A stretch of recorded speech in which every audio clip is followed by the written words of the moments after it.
Evening, everybody. Hope you're all okay. Oh, tea. Oh, volume. Let's remove that. There we go. Thank you very much.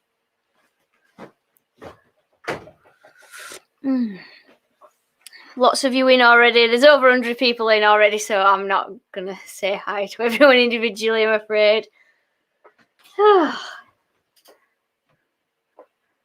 Well, thank you, everybody who called in earlier on. Just for the pre-live live. I basically got nothing else done after that. So you saw everything that I produced today. This evening I've been just getting organised and getting ready for tonight. Oh, and I worked out what was wrong with the microphone. I hadn't changed it on StreamYard from my MacBook to the Rode. So it was actually, the entire thing was all done through the MacBook. So it actually, I think it coped quite well, really. But that's why it was extremely muffled. Or at least I hope that's the reason why, anyway. Oh, I've got a few watching on Facebook this evening as well. So good evening to you guys. I will do my best to keep an eye on both chats. They're both up there. So yeah, good evening. I'm really looking forward to tonight. I think it's going to be one of them demos that's just going to be quite a lot of fun. So we'll give it a couple of minutes and we will get started. Oh, and we have actually, hold on 1 minute. Oh, I'll put that back on there so that you can see that. Oh, we're out of focus. Come on, front camera. There we go. We have a new member, the Blue Light Turner, joined the other day. So you have your jingle. So thank you very much for becoming a channel member. This evening, I am hoping that you've all read the description box, but this evening we are going to be turning a little bit of something that we are going to auction off at the end. It's we're turning our giant Gonkzilla, and it's going to be auctioned for Sheffield Children's Hospital. The pinned comment gives you a link so that you can read a little bit more about it, and if you would like to donate anything. And basically, I was asked if I would do this live by one of the Team Tiny members, Steve Ash. And Steve had, well, I will let Steve tell you in the chat. I'm hoping that he's on. I think I saw him. He was on earlier. But I'll let you tell him his experience of Sheffield Children's Hospital. And I know that there's a couple of other people who have also had experiences with Sheffield Children's Hospital. So that is who we are raising a bit of money for tonight. So if I could ask you not to super chat and just donate something instead, if you so wish. There is no pressure at all. That's just what we're doing this evening. So there you go. But it should be good fun. I'm hoping so anyway. I'm looking forward to it.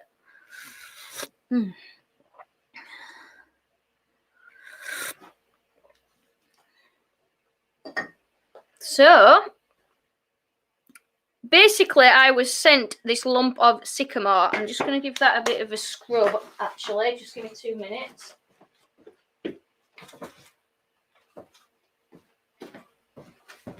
It's got a bit mucky in the garage.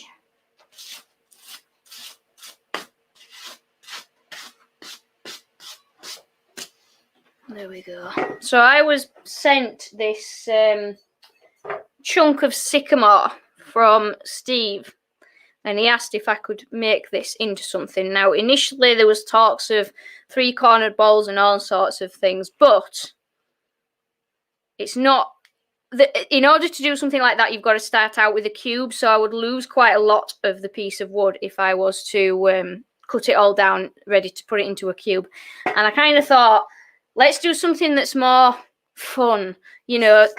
Sheffield Children's Hospice does help kids to cope with all sorts of things, but obviously they have to do it in a way that's child friendly. So I kind of thought, after I did the little Gonk video on the channel, I thought, why not turn a giant one? It's a little bit more fun and in keeping with the whole thing. So that's what we are doing tonight. So we've got Steve's big chunk of Sycamore, which is here. It's quite nicely weathered, so it'll be a nice piece of wood once it's turned.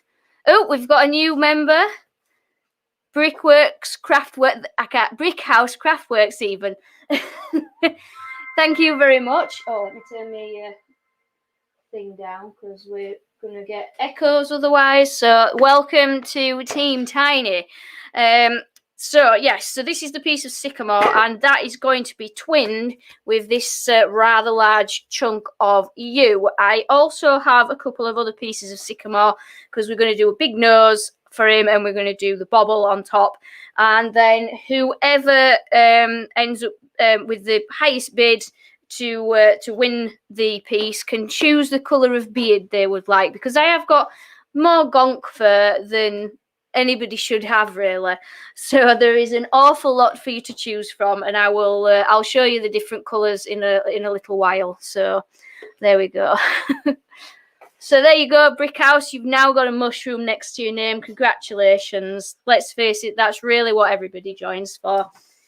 So let's start with our body. Now it's not quite square, but it's not bad.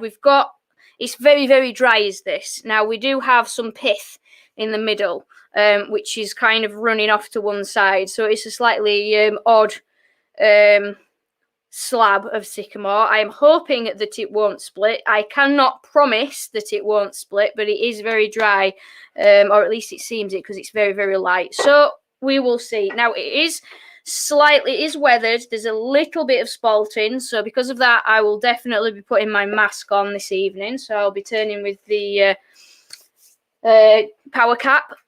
So I apologise if the sound isn't 100%, but I am hoping that it's already better than it was earlier. Keith, nothing on YouTube. What do you mean? There's lots of people over on YouTube, Keith. If you try searching again for the Tiny Turner and go into it that way. So search for the channel, because you're panicking me now. All right, good. Keith's okay. Right, we can now start. So I am going to be using steb centers for this. I'm going to kind of roughly guesstimate the middle, because as I say, it's not truly square. I'm going to offset it slightly because I want a little bit of that colouring. Yeah, we'll do about there. And pop this in. Oh, I completely forgot to take that off the other chuck. I'm just going to swap chucks, guys, because even though I love my Supernova chuck dearly, I'm quite used to the Clubman now. So bear with me a moment.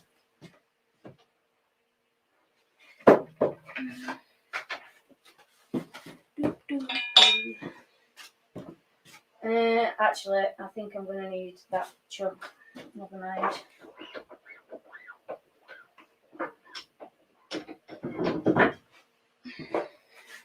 Right, change of plan. We're going to use 2 chucks. So back to the Supernova for the spindle part. So we'll be doing a bit of dancing about between chucks tonight, but I need some big jaws for this because they're chunky bits of wood, especially the yew. So I'll just constantly keep picking the wrong chuck key up. So we've got our steb centre in this end. Is Mr. Ash on yet? I haven't spotted. I thought I'd spotted his name, but I might have missed it watching past again. Martin, that's good. Facebook video's working okay. Happy days. That's what we want. Actually, that's not bad. Hi, Terry. Don't anybody say hello to Terry. Because he's not going to say hello back to you. It does get quite out of hand, I have to say. I always feel bad when I join other people's lives and you say hello and then 20 other people say hello and you've only said hello to 3 people and you feel you've got to say hello to the other 17 and then it just ends up being a stream of hellos. So I am really getting a good purchase on this with the stebs.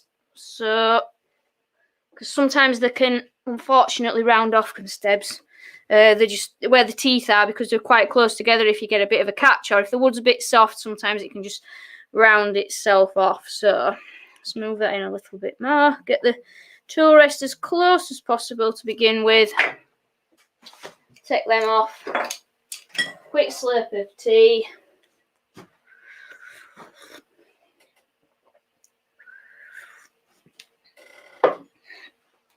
Oh, I have lots of new merch, by the way, which I'm very excited about, but I haven't put on the website yet. There's all sorts of things coming.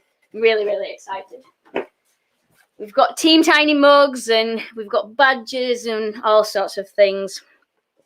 Right, so let's get this on and let's make a start. Now, this is technically spindle turning, so we can use a roughing gouge for this, but if it's taking quite large chunks off, then sometimes it's better to knock it back and use something like a ball gouge. So we will see.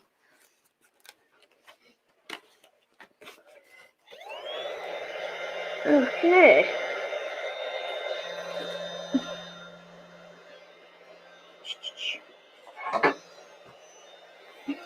Have any of the cameras gone to sleep since earlier? We're just going to do a quick camera check. Happy days. Right, speed down. Steve Ash has been on twice. Thanks, Andy. I keep missing him, obviously. So I've got the speed right down there. Because this is a chunk. The poor lady's rocking all over the place.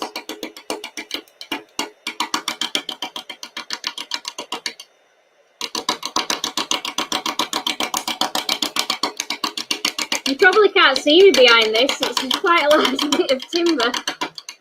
Hello!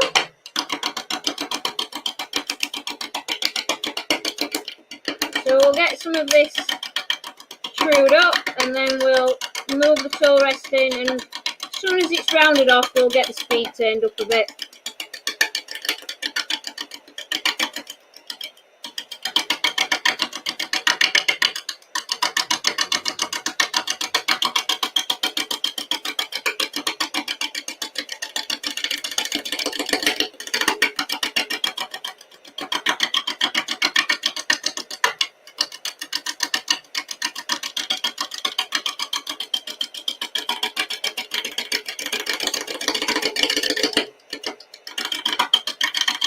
Concerning me a little bit about how many wood turners keep talking about pole dancing. There's obviously some sort of convention going on here. Can we zoom out on 3? Yes, we can. Ta-da! There we go. I tell you what, I'll bring this one out a tiny bit so you can see what the chisel is actually doing. No, put it back on that because I can't see.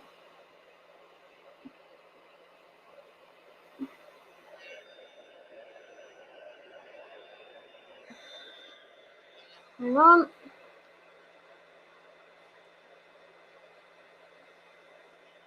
There we go. Cool, cool. Right, so, yep, that's all good.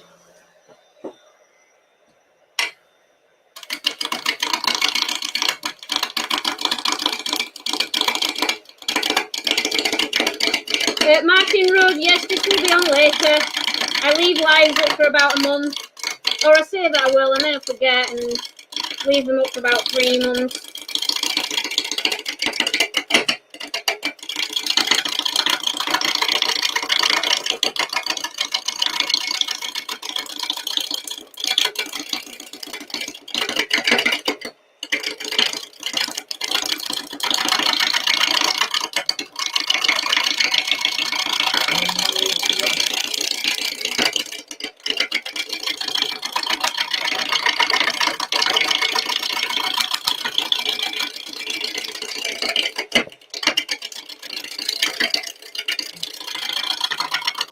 No worries, Martin. You okay?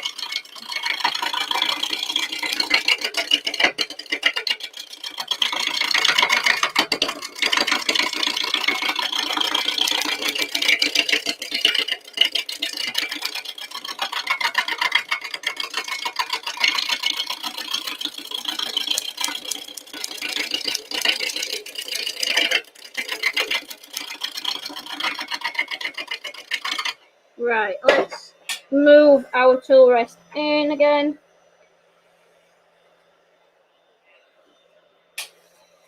Let's see if we can get away with a little bit more speed. So, oh, that's okay. We're all right. We're okay. We've gone up a little bit. What are we at now? We're about 700 RPM.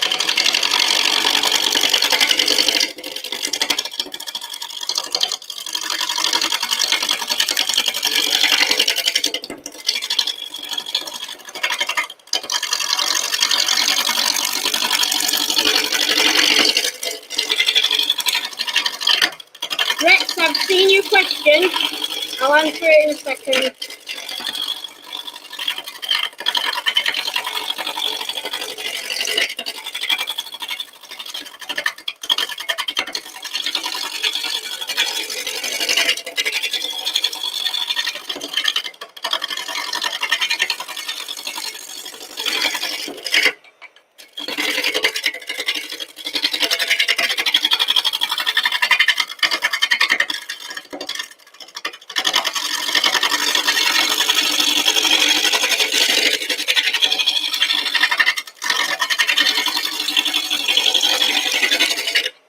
So keep moving that tool rest in. As soon as we get in a gap big enough to put fingers in, it needs to get moved in again, guys. So, Rex, yes, anybody can bid on it. The difficulty I've got is the shipping part. So anybody can bid. If you are not in the UK and you win it, we'll just have to have a conversation about getting it to you, because with everything at the moment, our shipping companies and couriers, things are all over the place. So we just need to figure things out, and it might mean I might have to hang on to it a little bit until things settle. But yes, anybody is welcome to bid. So let's turn the speed up again. So every time we're just allowing it to settle a bit as it's chewing up.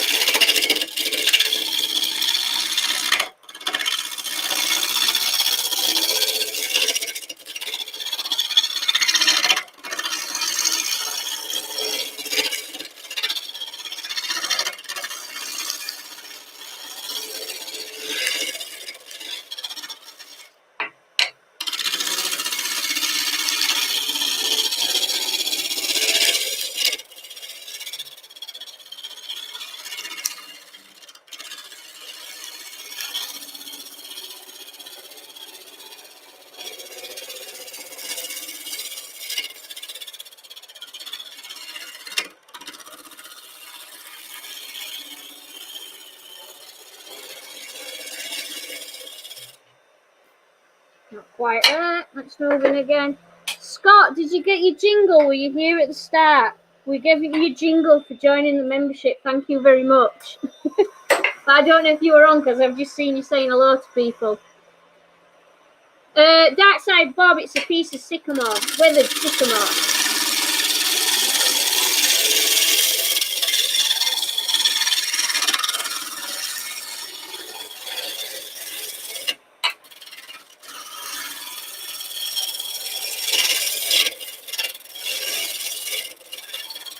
Now this is quite an out of true piece of wood, or it was to begin with, and as such, sometimes it can be difficult to look at when it's out of true. It can make you feel a little bit disorientated, especially you can probably still see at each side we've got this ghost image, and sometimes it can make you feel a little bit disorientated, a little bit dizzy.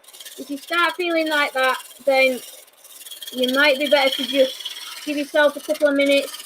But I tend to find that because I'm always listening and feeling what's happening with the wood, I'm not just relying on looking at it, that I can just look at the horizon or just flick my eyes just above it, and it just takes away that sort of disorientation a little bit.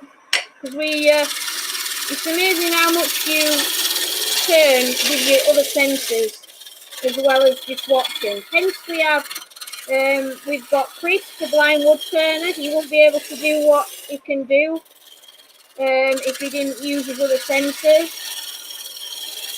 I know that we've got one or two wood turners of the poor eyesight.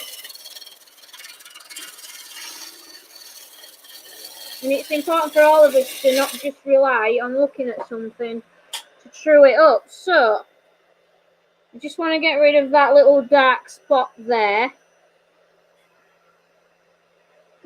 I don't know what they are. I don't think that they're wormholes, but they could be. We'll soon find out.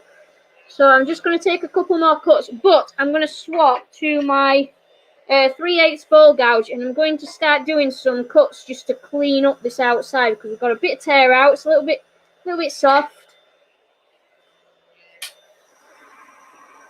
So chisel at 45 degrees. Now this might not clean up too well because it is a little bit on the soft side.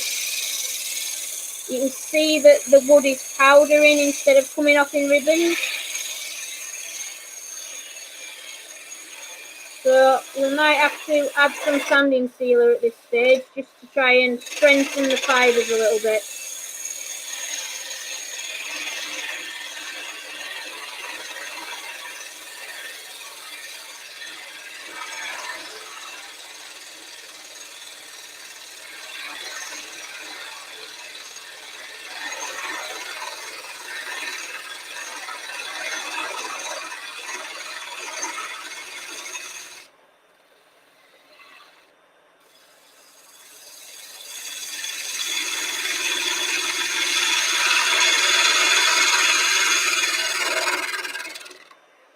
Have a look.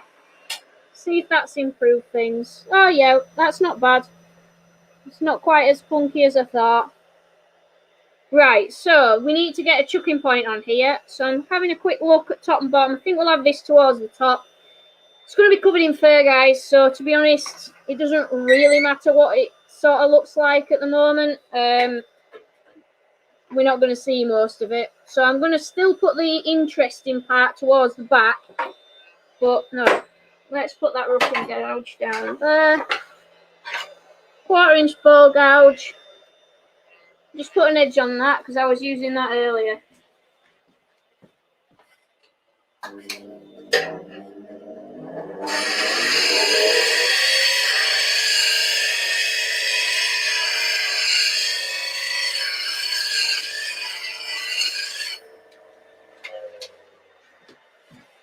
There we go. So we'll take this top edge down, screw that up.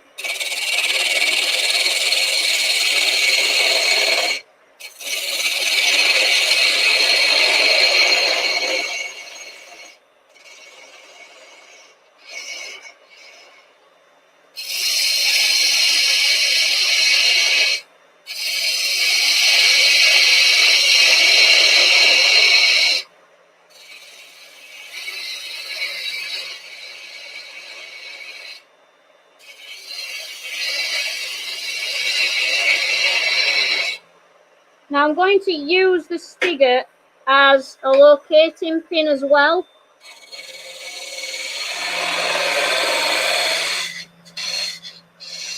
Just to help when we put this together. So I have put a slight dovetail on there so it can fit into the jaws. And I'm just making sure that this top edge is quite flat when we're going to put the whole thing together. Because we're not going to get another opportunity to turn that. But we're never going to see this top part because it's going to have the hat connected to it. So, doesn't matter. Don't worry about sanding it or anything like that. Let's just get that into the jaws. Now, I might have made that slightly too big because I'm not used to my Nova jaws anymore. So, let me take that down a tad.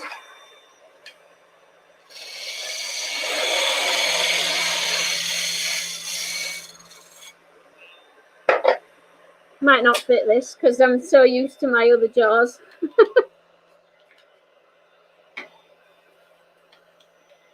Oh, Paul, I'm just reading what you're saying. Yeah, it's an absolute nightmare is shipping at the moment.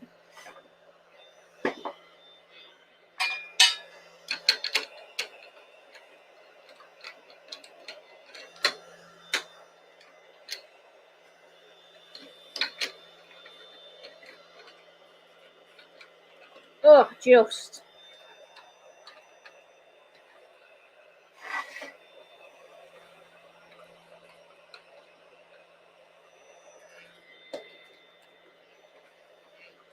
earlier you'll get there.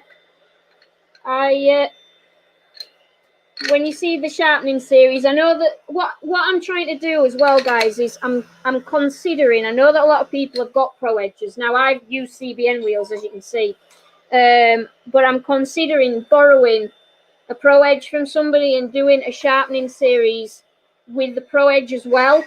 So hopefully it will help people who have that sharpening system. But that's a conversation for another time. Right, let's get this side trued up. So this is going to be the base of our Gonkzilla.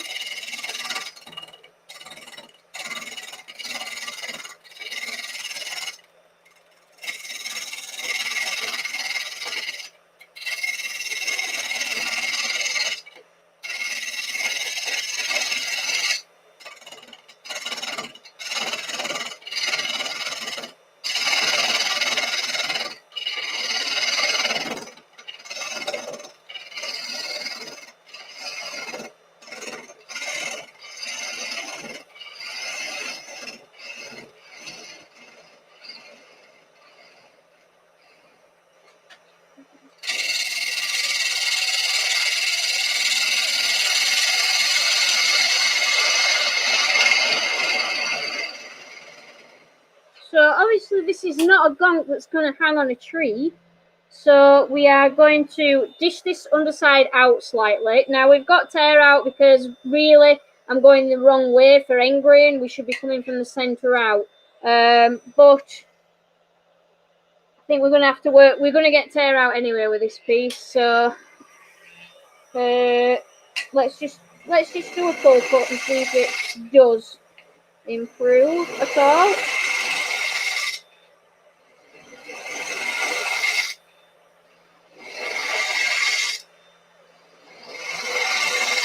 I don't think it has, but we'll see.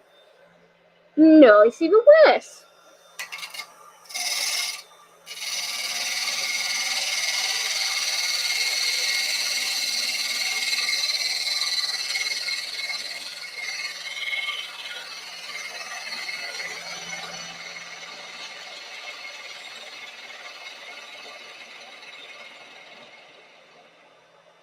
So I'm just making it slightly concave so that it will sit better. I'm afraid that we're going to have to try and sand out. I don't want to spend all night trying to get rid of tear out. So when it comes to sanding, we'll deal with that unless it's really, really, really bad, and then I'll put some sanding sealer on. So we will make a start on shaping this side.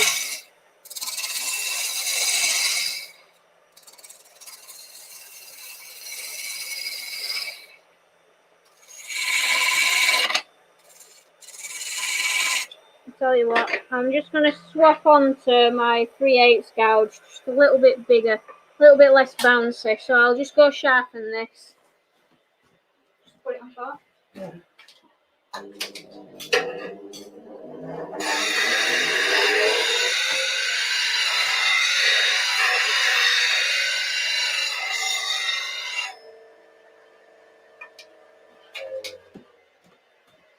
There we go.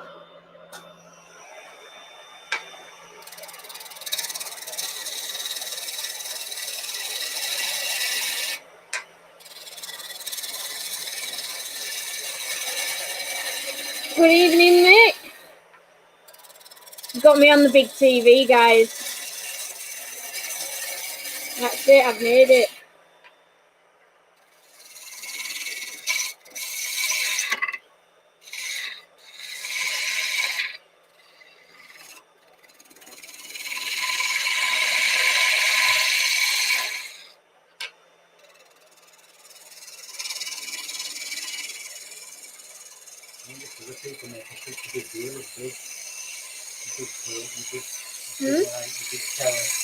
Big TV, yeah, not big telly.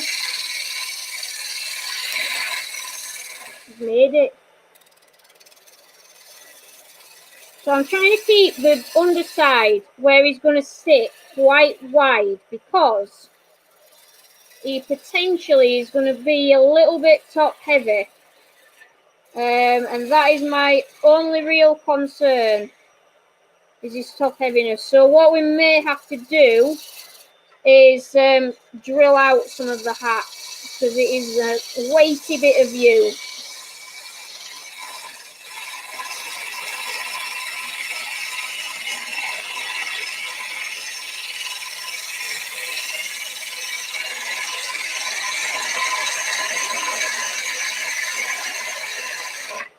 Right, so shape-wise we're not far off. We want him so that the widest point's about a third up from the base. And then taper him off.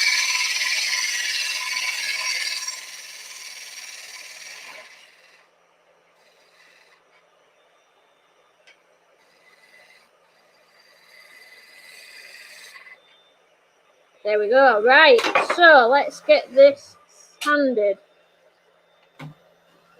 Look at colours in that. That's lovely. Really nice colours. Right. I wish I knew where my sanding arbor was. That's what you get for tidying up. There we go.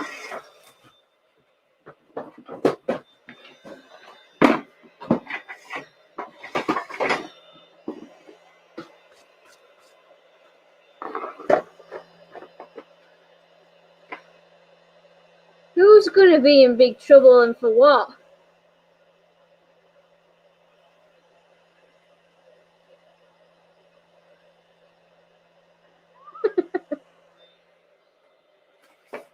I can see there's something about my height being discussed. She's actually taller than normal.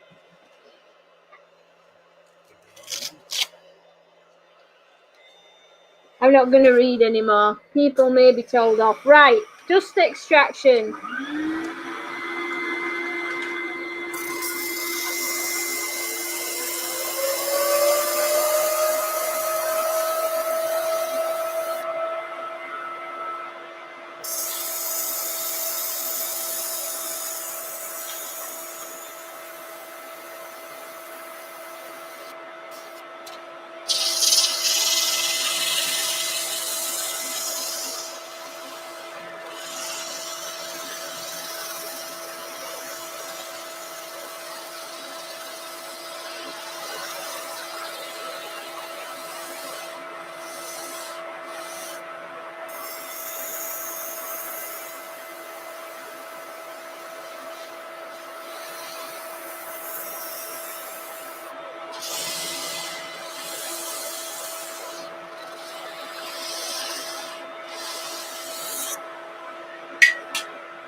Oh, that's not too bad. We're sanding that tear out. We're all good. Happy days.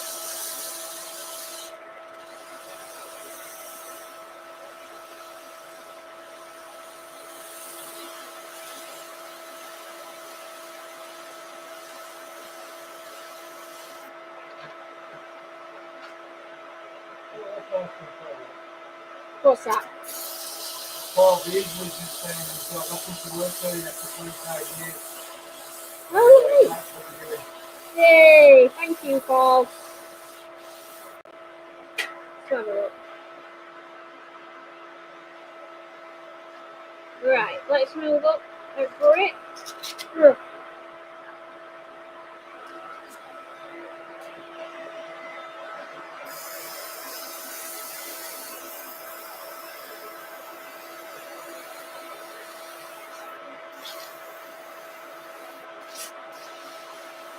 So I'm using Simon Oak Sanding Arbor.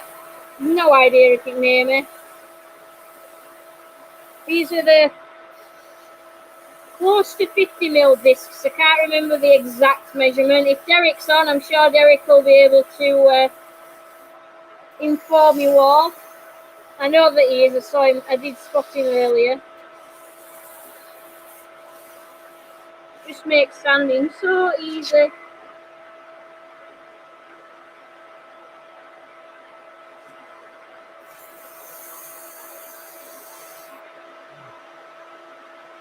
Sean, I'll answer your question in a second. I just spotted that over on Facebook.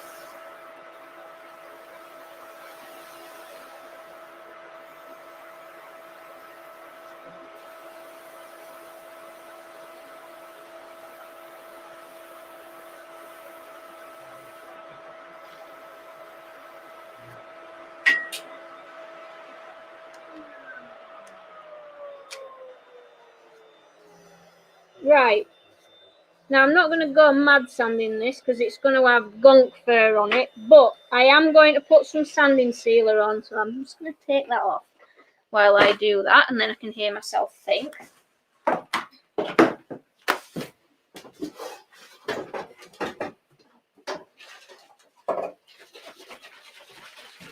So I'm just going to put some shellac sanding sealer on. You can use whatever sanding sealer you prefer. I like the shellac.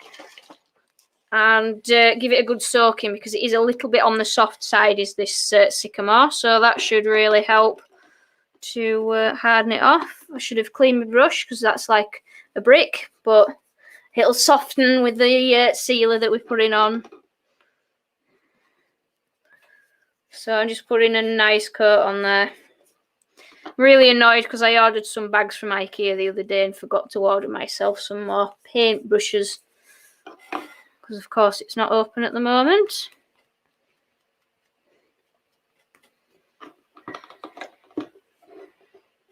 How tall am I? 4'9.5". I used to think I was 4'10.5", but I'm not. I'm 146 centimeters because I got measured as that officially for the doctors or something, and that works out. I'm sure at 4'9.5". I don't know, it's a while since I've checked the conversion. So not very tall.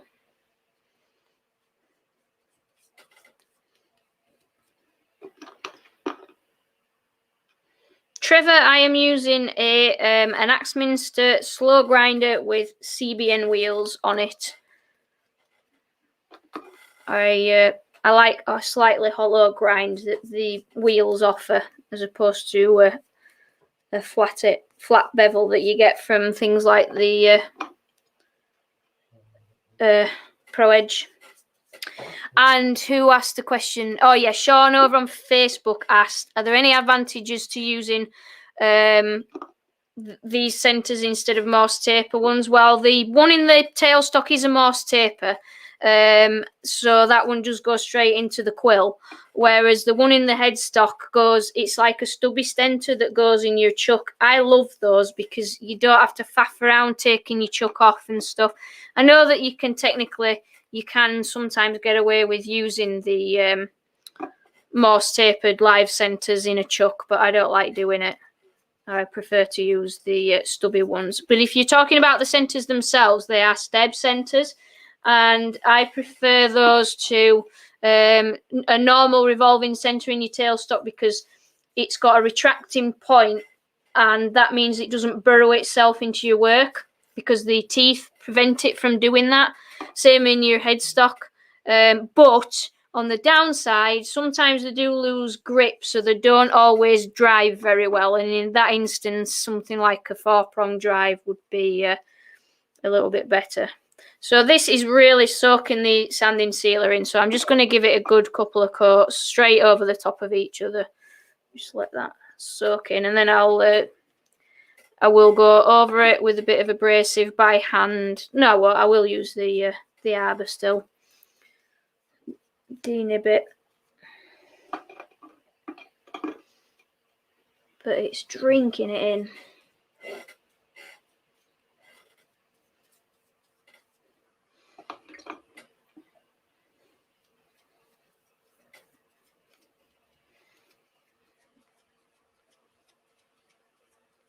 So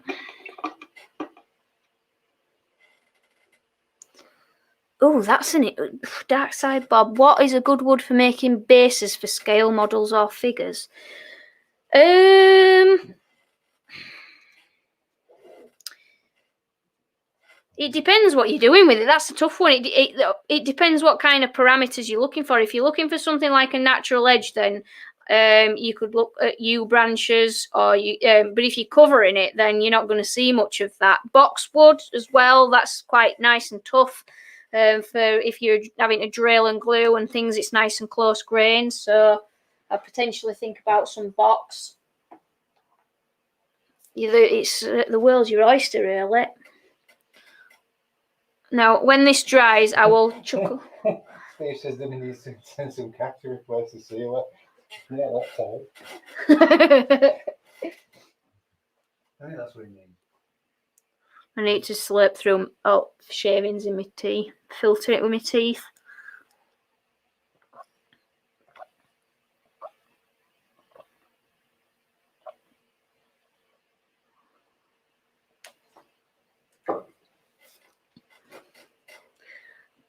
It's all right, Steve. I'll add it onto your bill when you come for your lesson. Right, that's super sticky now because I've put loads on.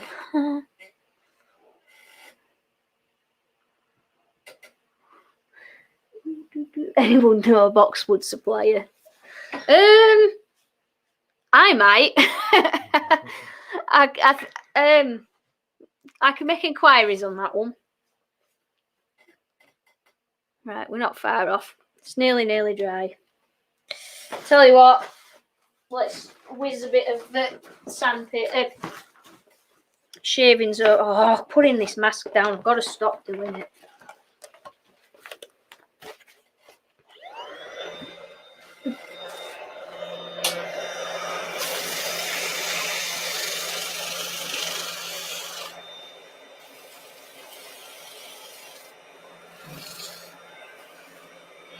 Right, that's nearly dried now.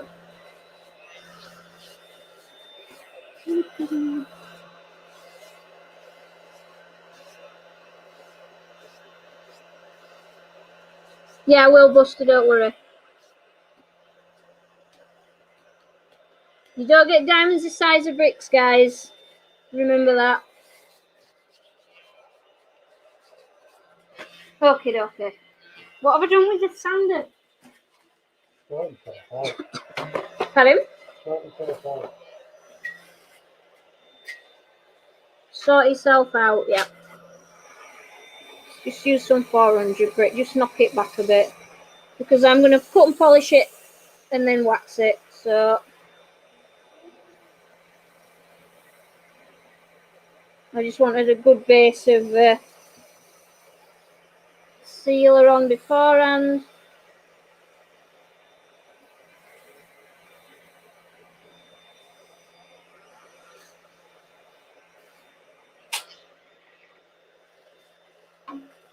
Yeah.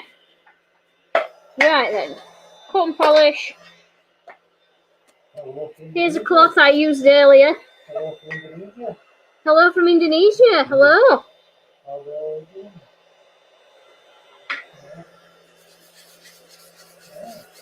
Oh no, I got it all over Chuck. Don't.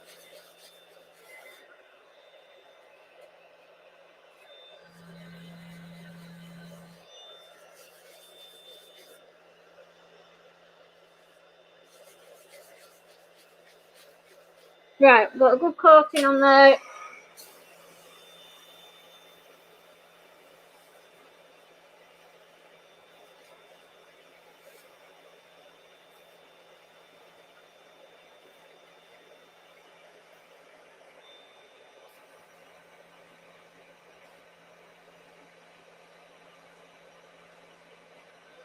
Bit more speed, methinks.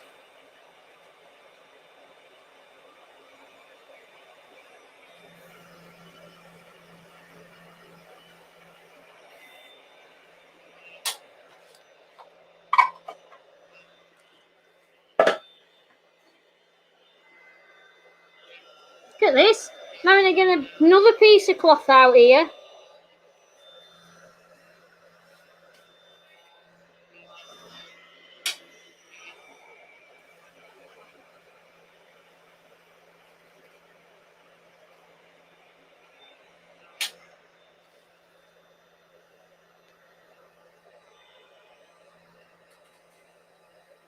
it's even got a little bit of rippling in some parts of that. It's a nice piece of wood. Right, so we've cut and polished. Time for some wood wax 22.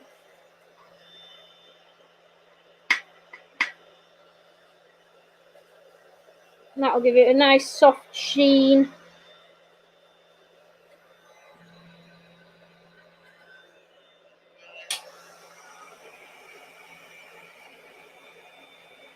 And I know we're going to be sticking the beard on, but I can't say I've had any problems waxing the piece first before gluing it.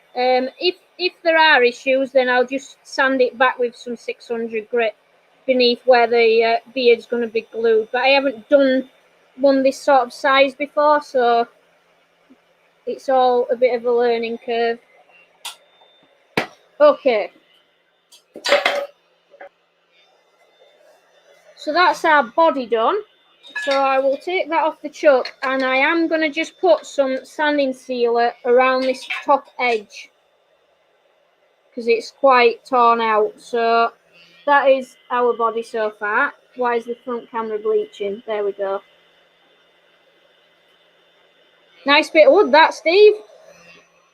Right, so let me put some sanding sealer on, and then we'll get the lump of yew on the lathe.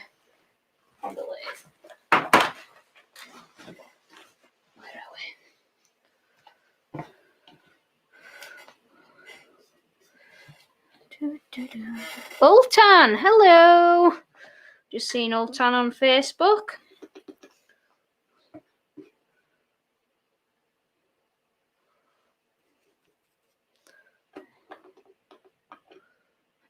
Dark Side Bob, it is killing me having to use all this safety cloth. But it's for the kids. So let's not forget that. So, you guys who've just joined, this piece is going to be auctioned off at the end of the evening for Sheffield's Children's Hospital at the request of one of my tiny members, Steve Ash. He asked me if I would do a little bit of a fundraiser evening with some wood that he very kindly sent me. So, this is why Gonkzilla was born. And there's a link in the top if anybody does wish to donate. There is obviously no requirement to, or no pressure, but it's there if you are interested. Sheffield is in South Yorkshire. It's just it's fairly close to us. We're up in West Yorkshire, so it is a Yorkshire charity. And I know that a couple of our members have had stays in that when they were kids. Right, that's soaked with sanding sealer. Now that's not going to receive any other finish. I am just going to allow that to soak in. If I've got any overspill, just wipe that off, and then I might have to do a little bit of hand cleaning on that. I think we're okay. Right, let's pop that down out of the way. And this is going to be our hat. Now, we've got a little bit of a branch. If we pop this on the other camera, got a little bit of a branch and a bit of a wiggle in the grain. I doubt I will be able to keep it fully natural edged, I'm afraid. But that, let's have a look. That is chunkier for putting on to. Yeah. This is this part that's going to join to our gonk, I think, onto the body. I know it's a bit of a quirky shape, but it's just a little bit more uniform than the top. Now, this will split, but if anybody watched the broken heart that we did at the fortnight ago, I will lace it up or do something with it if it does split. Might not, but I imagine it will. So, we need our stab center in here. Now, if I could find my 4-prong drive, I would be using my 4-prong drive, but I couldn't find it earlier. So I'm hoping that the large stem will suffice. Right, so we've got an awkward shape. I will show you how I find the centre.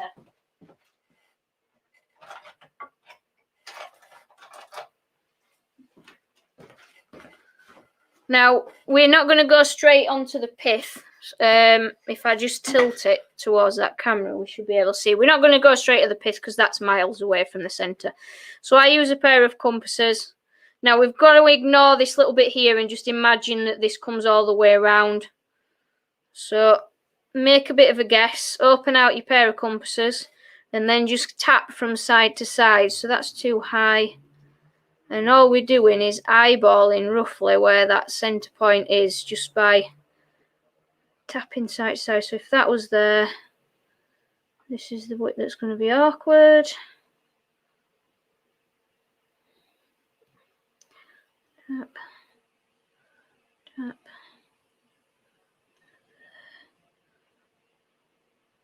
I think it pretty much is going to be about there.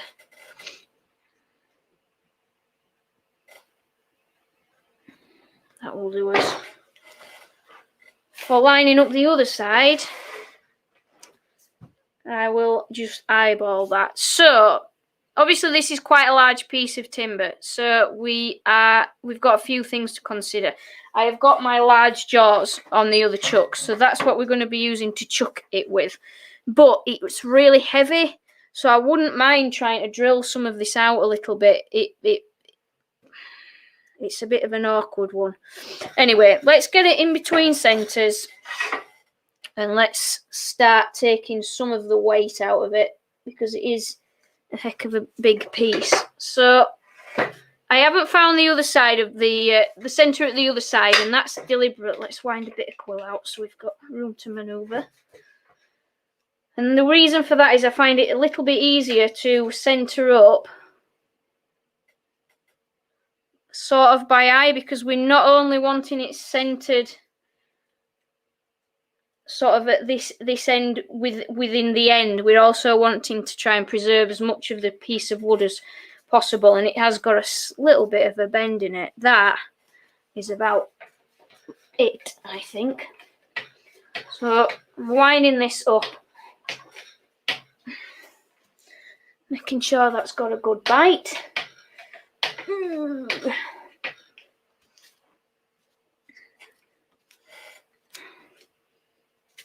Yeah, we're not bad.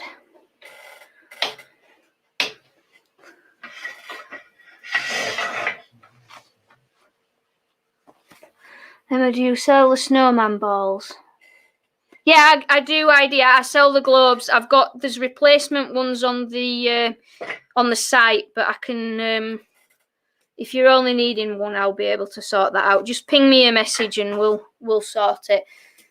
So I'm just going to take some of the weight out of this. So we need to turn the speed right down because it is a large chunk, and I need to give my paw lathe some sort of chance.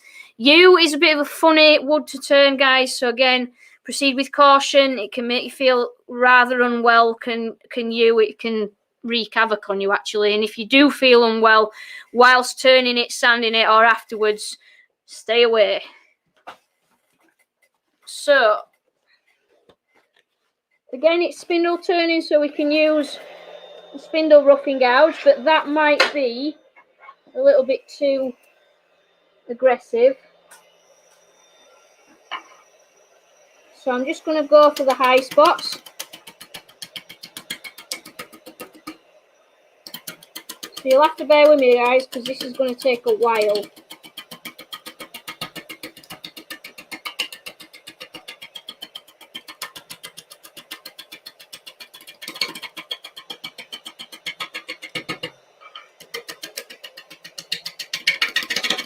So all I'm trying to achieve is to round this section off as much as possible. So it's just taking a bit of weight out and it's going to run true. I'm going to put a large spigot on there, or a large tenon, to turn it around and chuck it, and then I'm going to look at hollowing it out a bit.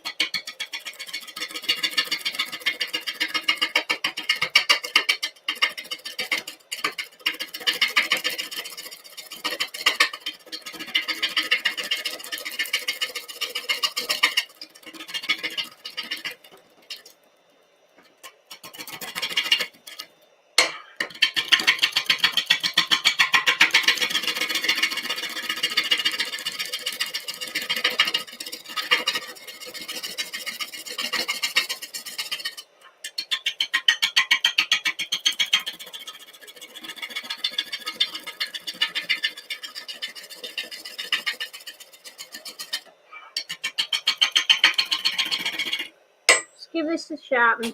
It's a bit dull.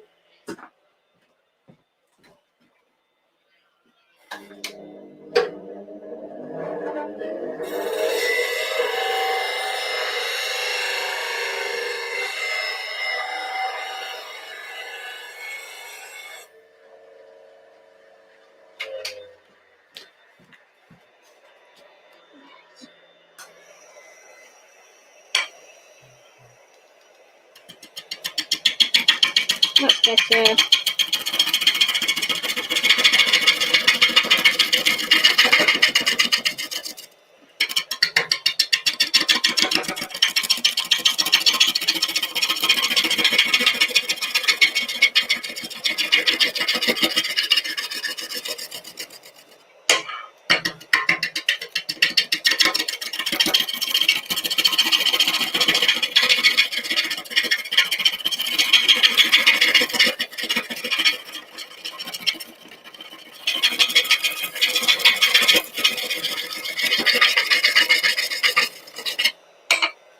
Right, let's move the tool rest in.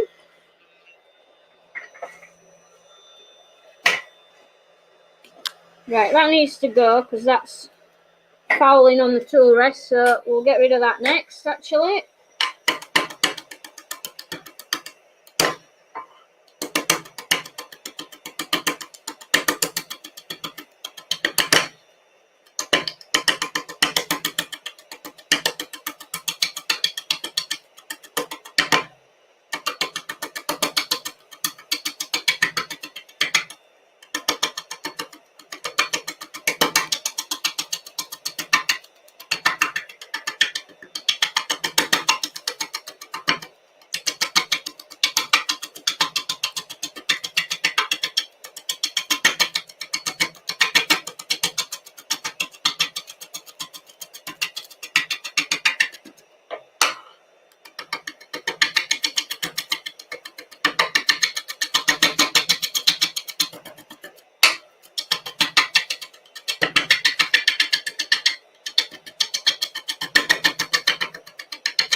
Move that in again. Try and get a bit more of that. Who just said that? Nikki, the pros and cons of flat grind versus hollow grind. It's a lot of it's personal preference. The difference is absolutely minimal. To be honest, if you looked at the chisels that are done on round wheels, it's really not that much. The idea is that it's just it makes them slightly sharper, I suppose. Well, in theory, because it makes the tip slightly slimmer.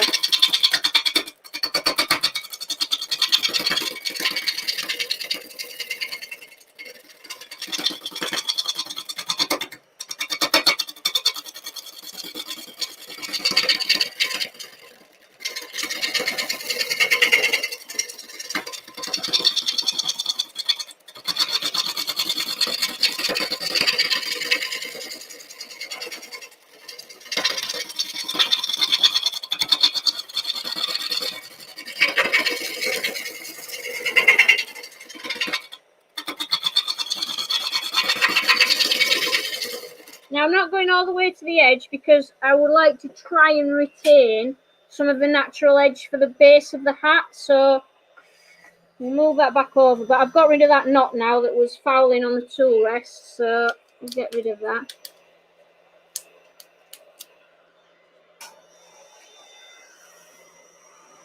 Yeah, that's the theory, as Di said.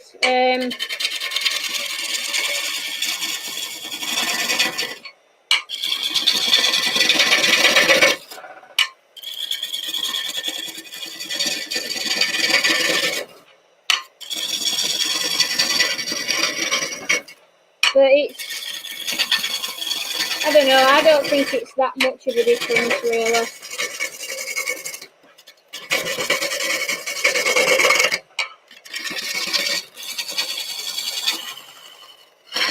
be quite accurate as well for flat grind.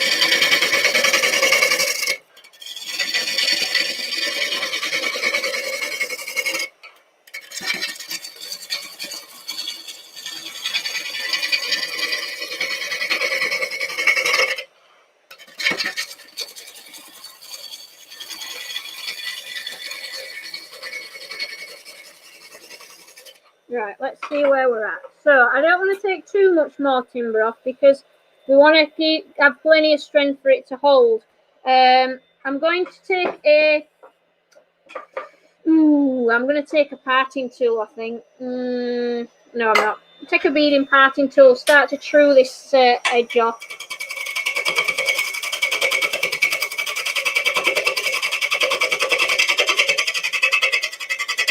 So that it's ready to put a spigot on there.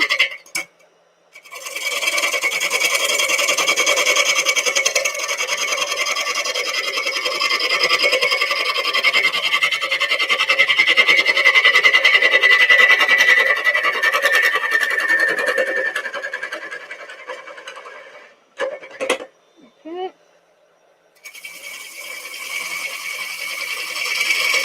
Where's my jaws? Let's make a decent job of this.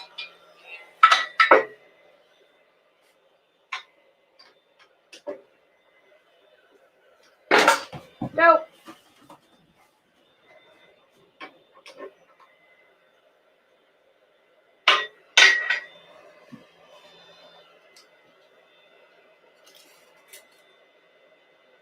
Three and an 8.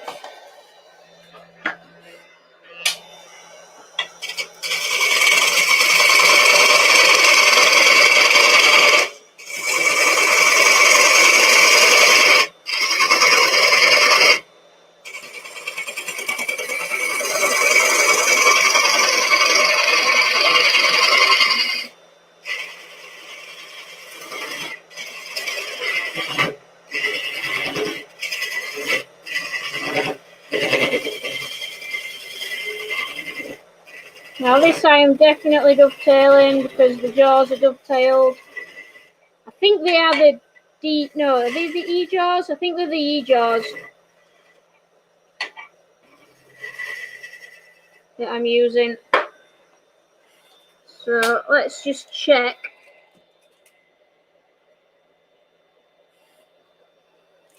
Tuck it down a tiny bit more. And that should be our optimal size.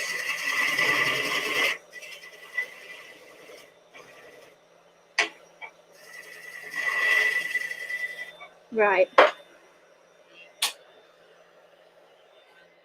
So I am going to swap chucks. I'm going to take this from between centres and swap chucks. And we're putting this in. This is the top of the hat that we're putting in next, so that we can clean up the underside. I'm not sure whether the lathe is going to cope with drilling anything out here because, well, I just don't think it will. But we'll see. Sorry? Need a new lathe. Yeah, guys, you need to go shopping in the shop so I can get a new lathe. That'd be great, thanks.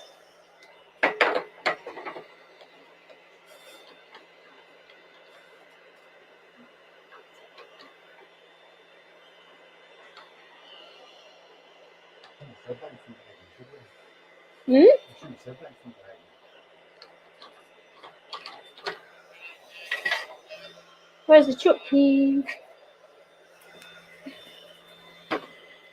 Okay.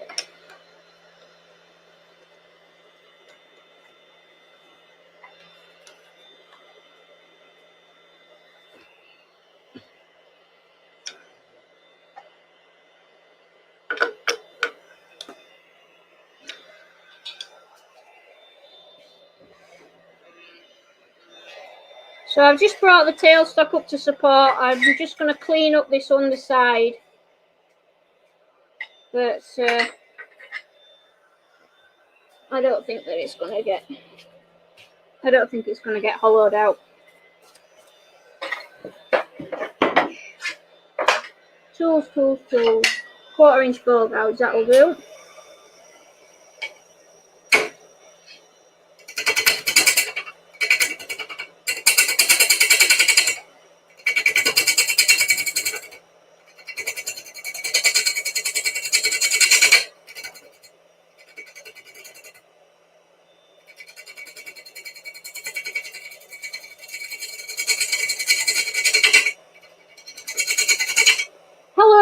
Latin. I have no idea what the Latin is for it.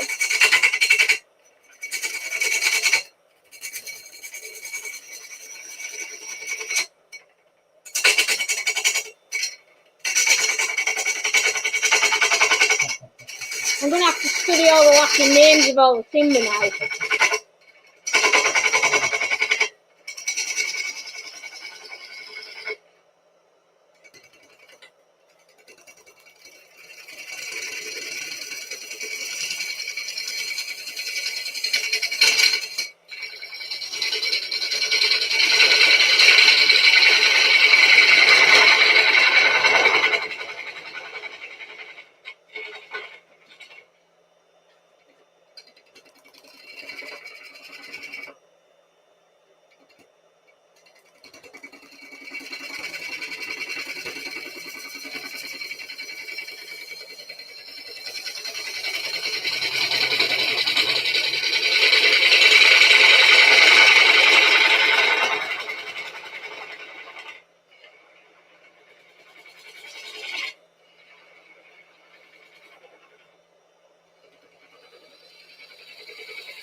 Right, let's see if we can do anything with this without the tailstock up.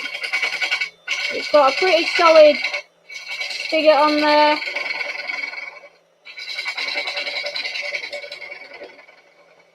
And we've balanced it out quite well, so I'm giving ourselves the best shot that we can.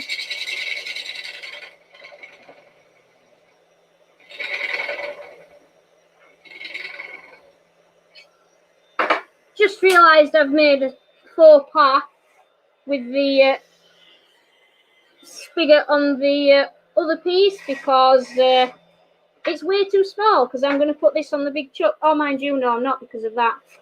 No, I haven't. So we'll go back to the other chuck for the recess for this, which I'm going to cut now while it's staying on the lathe. What have I done with my parting tool?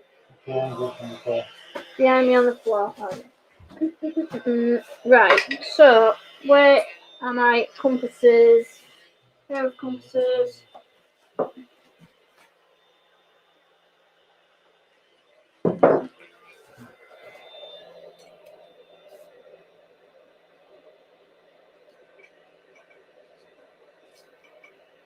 Roughly. Might need to make it a little bit bigger. Normally it really helps if you bring your tool rest up and lock it off before cutting a piece of wood. So I am chilling out with this and going really steady.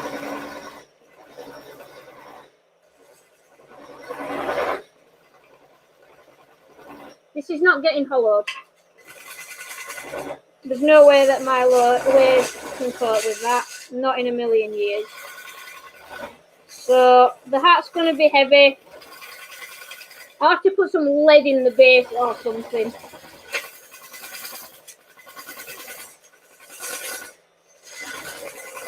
Yeah, I don't think this is going to hollow.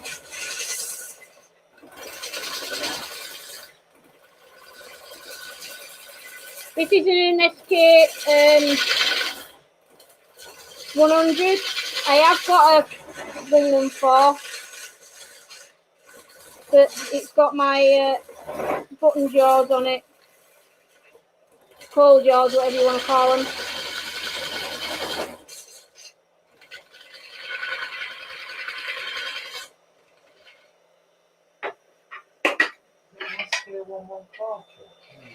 Yeah, that's the big one.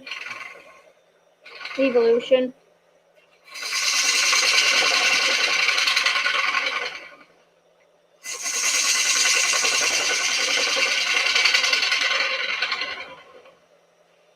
I don't know. Do you think it'll hollow? Yeah, I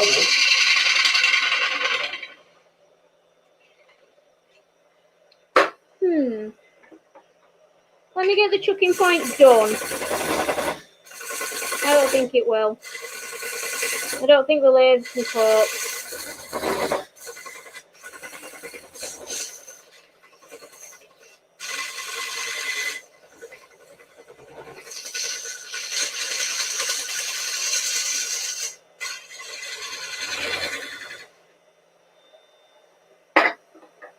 Right, we need to no, just make this slightly more concave, just so that it'll fit the base a little bit better.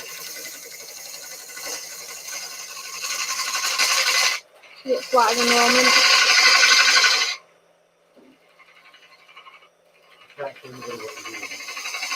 Pardon? Nobody knows what you're doing. Nobody knows what I'm doing. Can't show anything. Hmm? I can't see this camera. Oh, sorry. It's a mischief. Sorry, I know my head's in the way, but so I'll move it in a minute.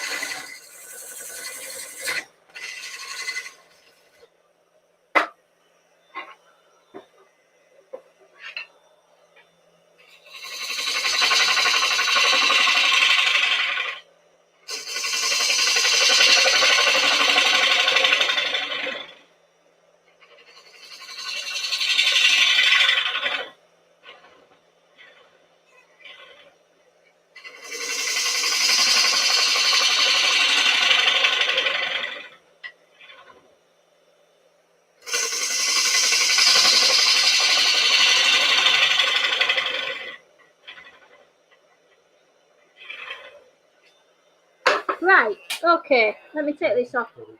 Let's see what we're doing. So you can see what I'm doing now. So basically, I've just made this slightly concave. The back's not going to stay on, I'm afraid, guys. It's way too flaky. But that's unfortunately the downside of turning live edge stuff. It doesn't always stay. So the back probably isn't going to stay. But I've made this slightly concave. I've just seen we've got a wax line. I might take it down, actually. Get rid of that wax line. Because when you cut your wood, you need to wax it. So...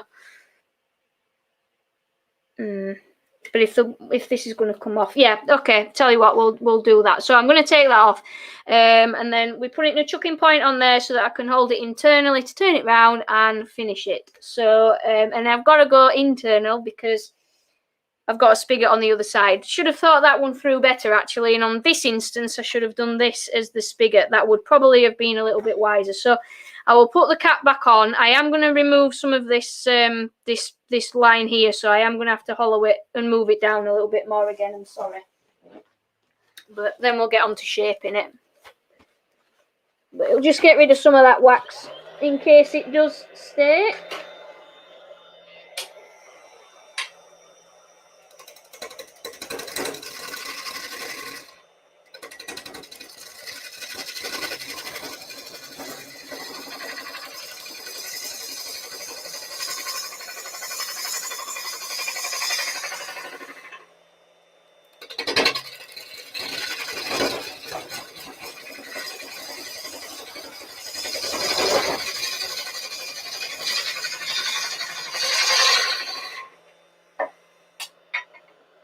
Freeze spirit, good to start with.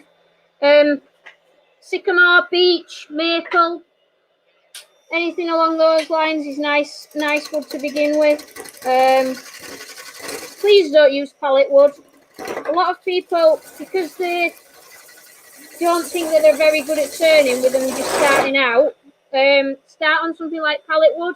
It's a nightmare, guys. Don't do it. It's just rock hard to turn.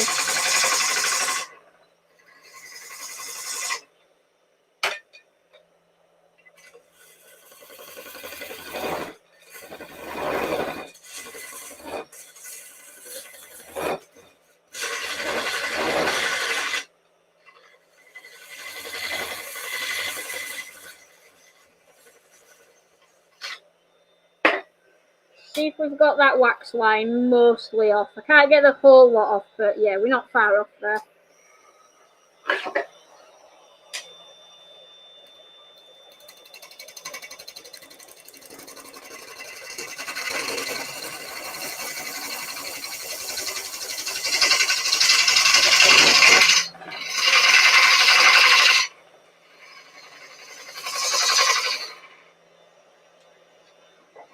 I'd say we're not far off there. I'll try and move and then you can actually see what I'm doing.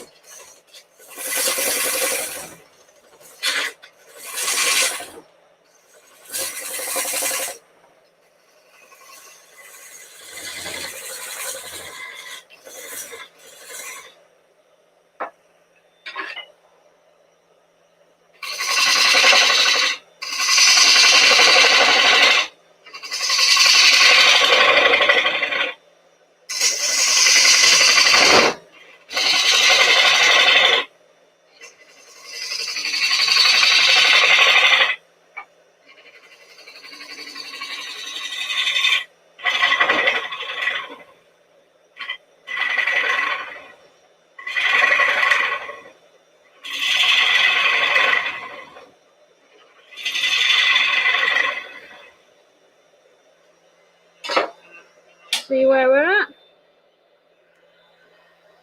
That's better. There's a little bit of wax on, but not much. Should be able to remove that really. Right, much happy with that.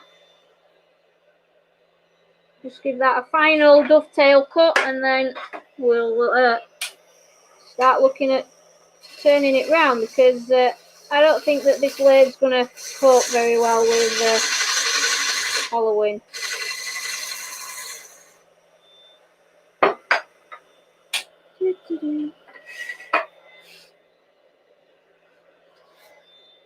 Okay. Yeah. Brilliant. Oh, let's just try it. Right, let's get a Jacob's chuck in here and a force a bit and see what happens there. We can but try.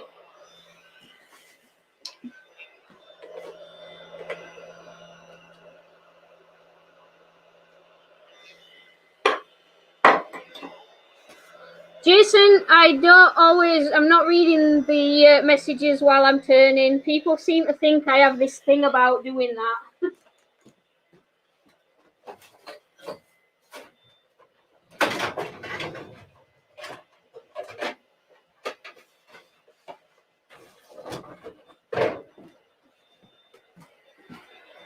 And the other thing is that you don't just use your eyes when you're turning. You are also listening to the piece and feeling it. So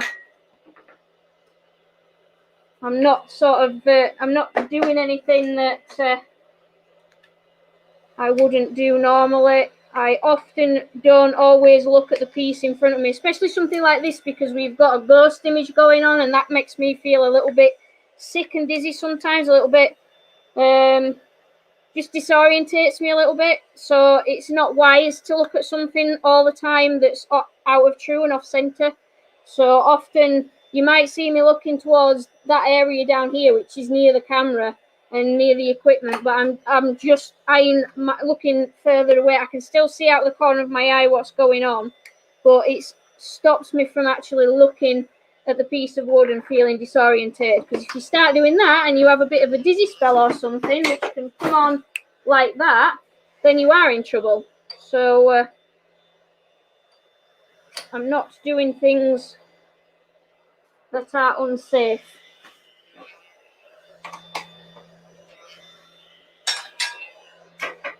I also have Casper telling me things that people are saying as well, which is why I know what's going on. Pardon? Back there? Okay. So I've got an 1 7/8 bit here. I'm just going to take it steady. Because it is being held in the chuck just at one end, so we need to proceed with care. I'm just trying to take a little bit of weight out of the hat. The only reason I'm using 1 7/8 is because my other ones are blunt, the larger ones.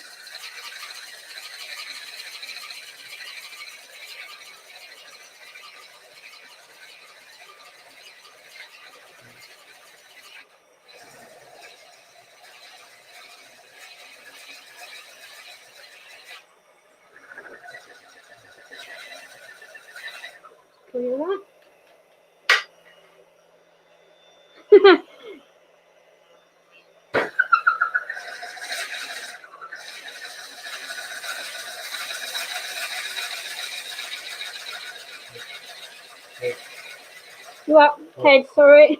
All I've got in my ear is Casper going, head, move your head, move your head. Sorry.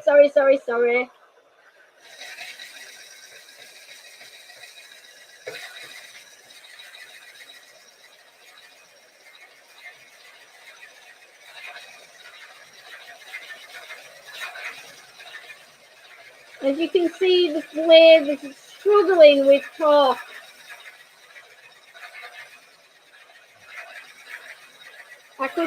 I might drop the drill size actually, because That's a large cutting surface area that the lathe's having to cope with, so I might drop the drill size actually.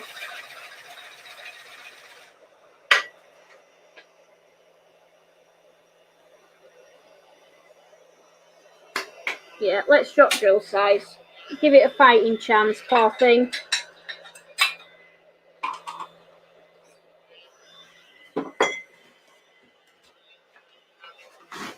There it is. Oh, no way. Where put them? Oh, there you go. Immediately forgot where I put the Forstner bits.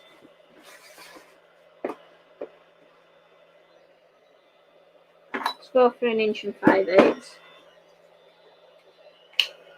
Jason can breathe again.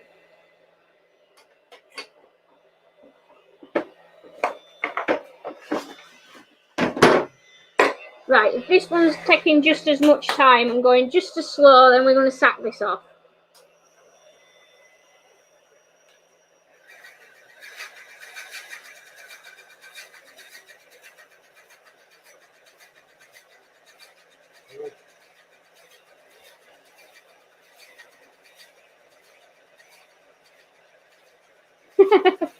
David Dyes just said he's disappointed because he tuned in hoping to see a dinosaur on the lathe. Now that's what we're creating with any luck. Chucky.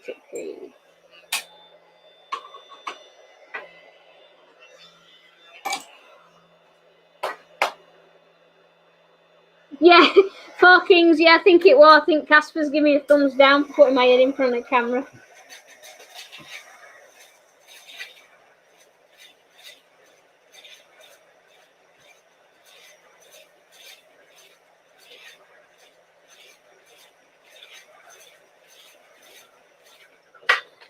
Right, forget it, it's taking too long. It's just going to have to be a heavy hat. I'm not spending all night trying to wallow that out. Okay. So, let's swap chucks again. Actually, I need to give that a really quick sand up because you will be able to see a little bit of this when we put that together. So we need to give the hat a bit of a sand.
Can't move myself at this stage.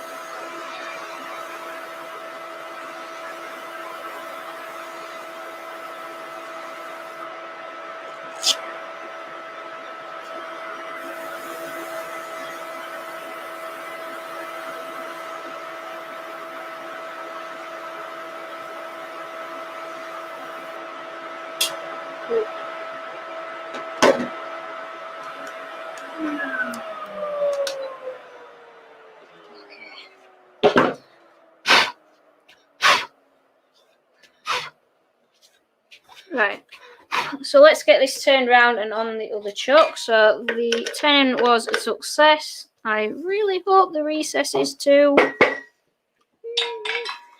We'll soon find out. Now I have got to do a little bit of drilling in the top of this, and then once I've drilled it, I'm going to bring the tailstock up and put just a point centre in, so it's got some support at this end, because I don't trust the recess. Where's my other jug?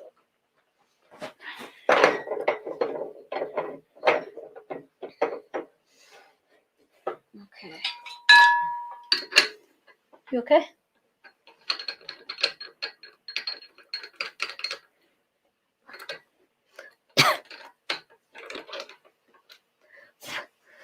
Dark Side Bob, it's not a pain to turn at all, isn't you? It's just, it's really beautiful, as you will see once we finish turning it. It's gorgeous stuff, and I wanted something nice and tall with a natural edge for the hat. So, and the colour's just fabulous. So, kind of many reasons. It's nice to turn. It's just my lathe's not got the torque for hollowing, and I didn't think it would have, sadly. So, while we've got the Jacob's chuck in, I'm going to take this out and drill a little hole. Where's my drill bits?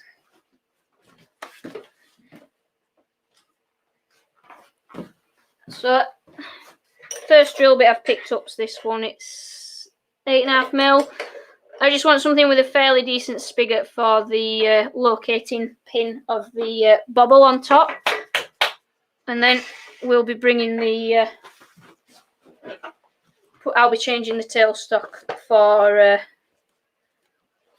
something a bit more useful.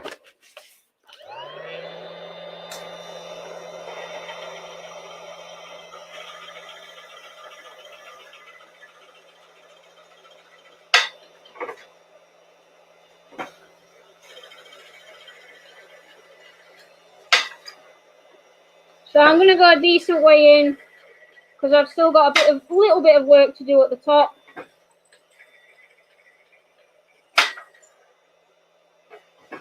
Couple of inch or so. Let's bring the quill back in.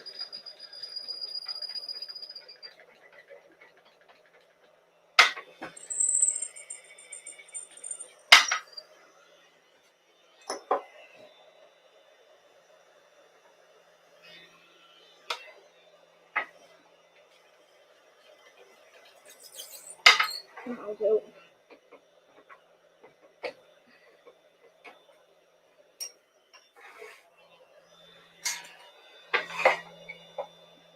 So I'm taking a ball gouge. I'm just going to make that concave so that it'll fit the curvature of the bobble.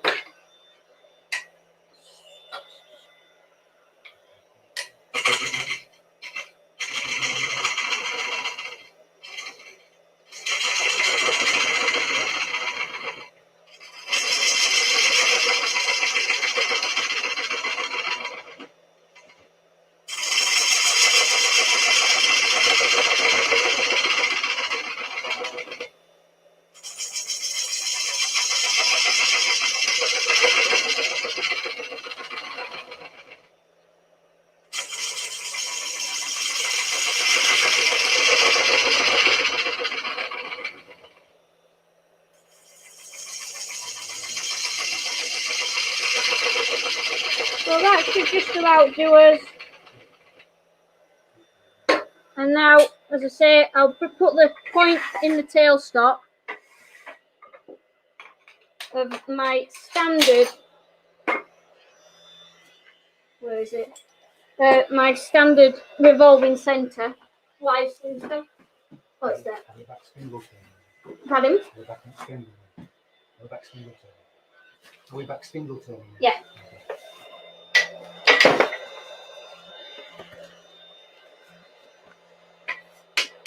So that will just bring up, and that's going to give us plenty of support so we can start getting some shaping on this. So I'm going to stick to the roughing gouge initially.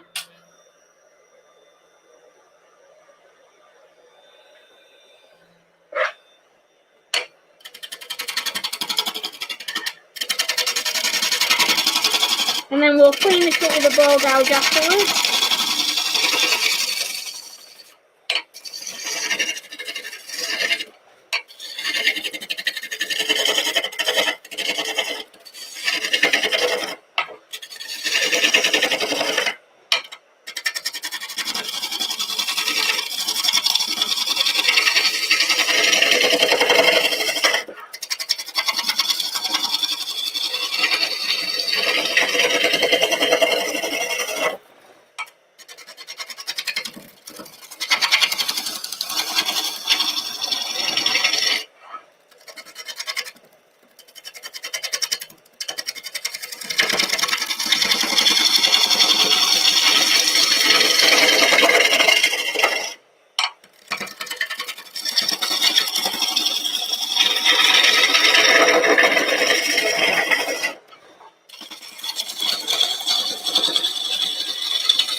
that in.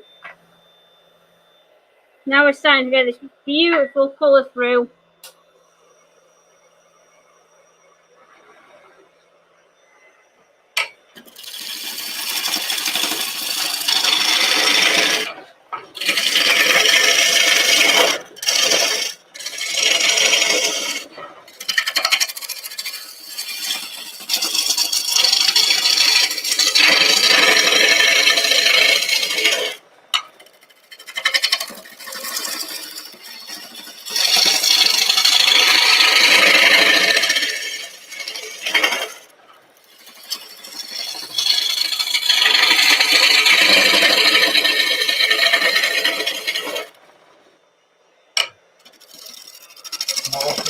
Holly, it's struggling like mad.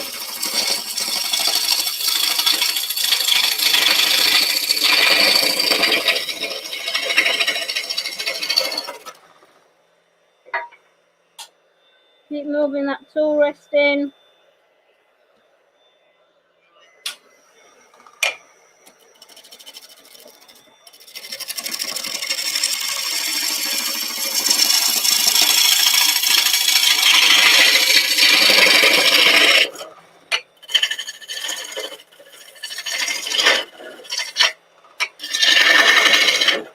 So these hats flare in and flare out. Pardon? Hang on a sec. Everything. Everything? All right.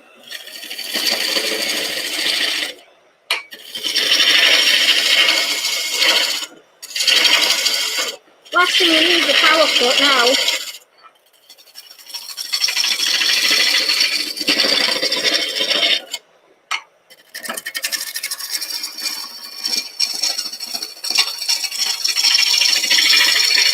Oh yeah, so these hats kind of flare in. They have a slim area.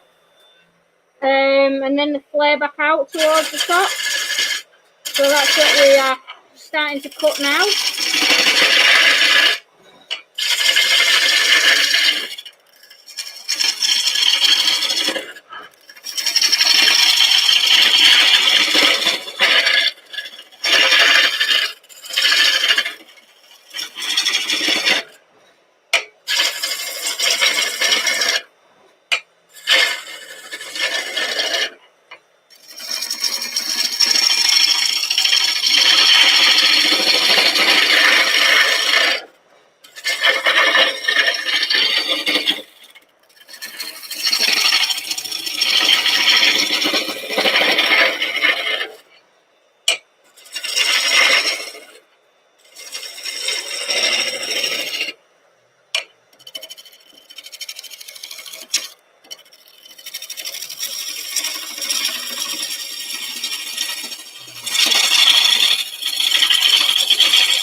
Right, let's get a fresh edge on this. But we're coming along quite nicely now. I'm just going to move back up this top end and do a bit more work up here. Trying to get more of a flare there. Okay.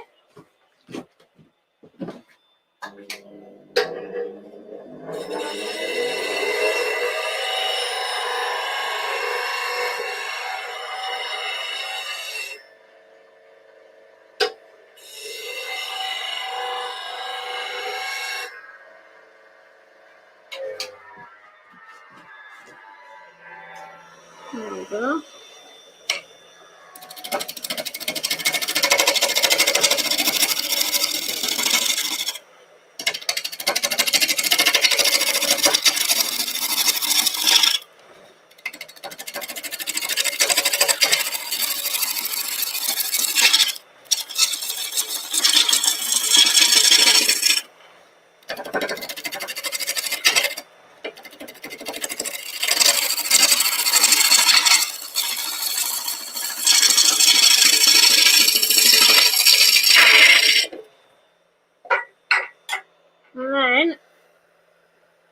pretty soon I'm going to swap to a ball gouge, I think.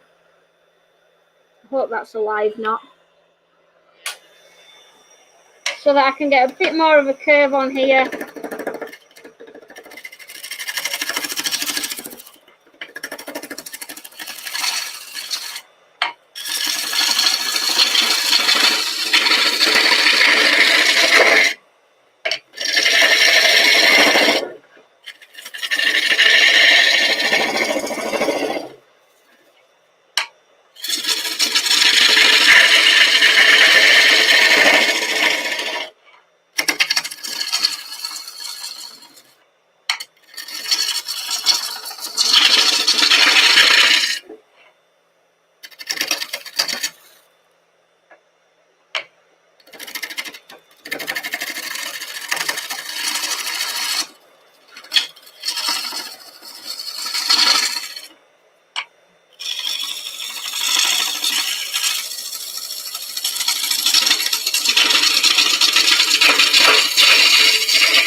Have a look.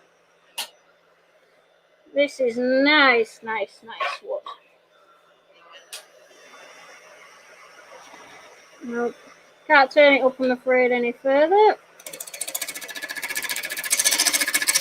So I've just swapped onto a ball gouge because I want to make that a little bit more of a steeper curve. It was quite a shallow curve before.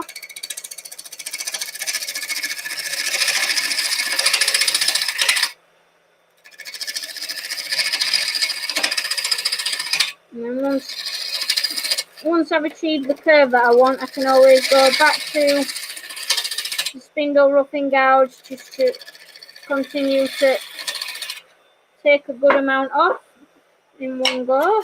Let's move that in a bit.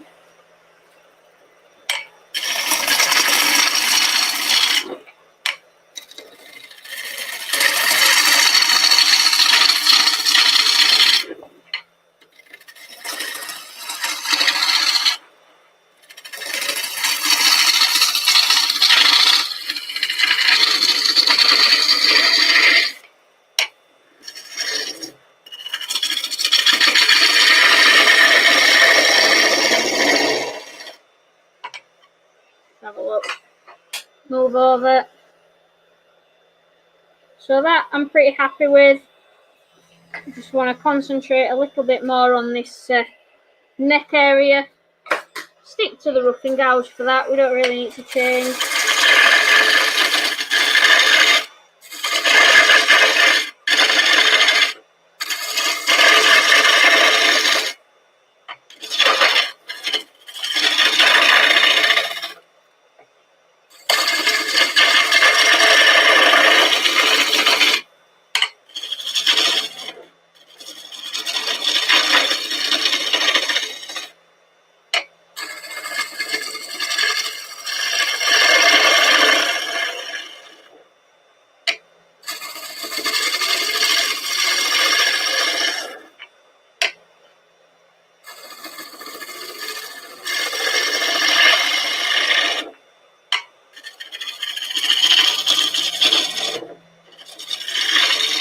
I'm just trying to get this curve to flow nicely, which we're not far off.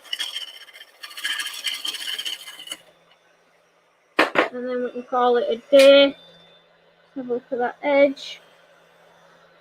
Yeah.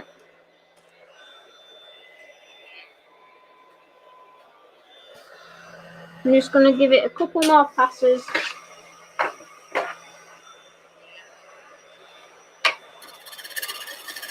With some lighter cuts.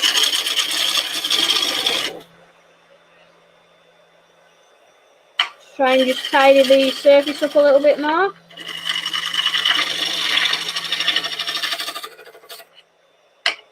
I think that'll do us. Right, let's get this sanded up and I will be oiling this. Now, we have got some splits and cracks appearing, but not to worry. Where's the sander?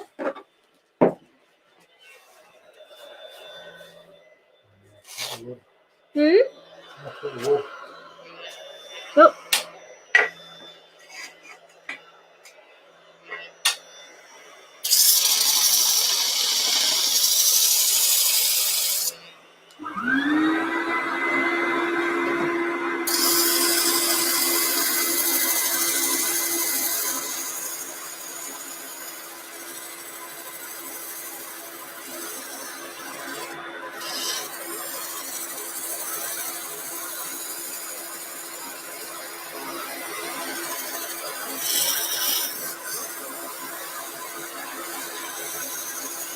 Now I can't really turn the speed up, unfortunately, because again the lathe won't take it, which is a shame, because it would make sanding a lot quicker.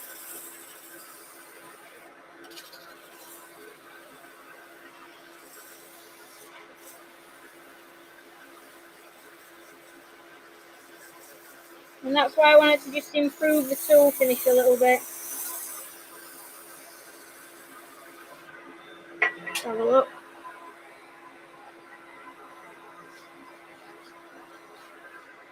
Can we turn it up a little bit?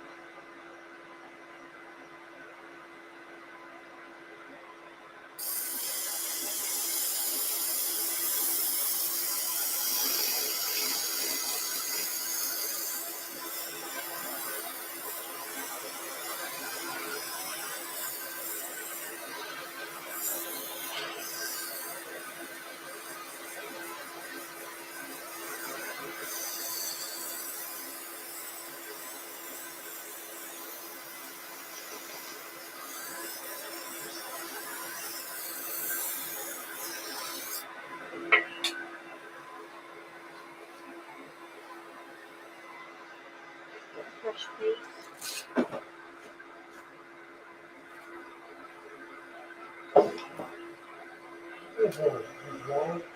Pardon?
One last spray. And as I say, this is going to be oiled, but I'll do that later.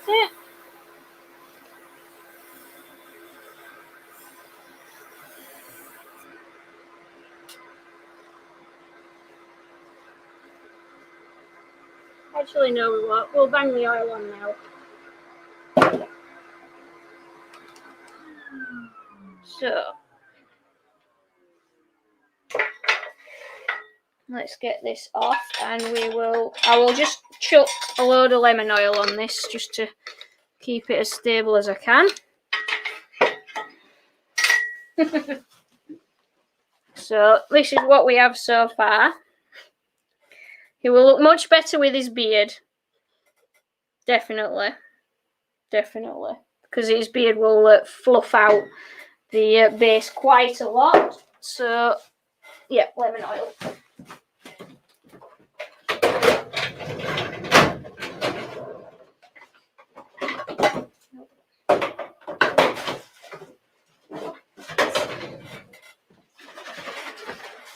I love this stuff.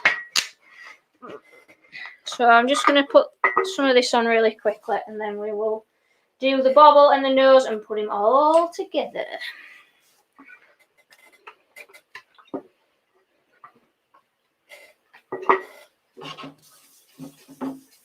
Now that, guys, is the colour of the U, and this is why I chose to use it, because it is absolutely fab. Couldn't not share that with you, really, could I? Now, it will darken in time, all wood does, but it will be nice and bright for a while. And if it's kept out of sunlight, it'll help it last a little bit longer.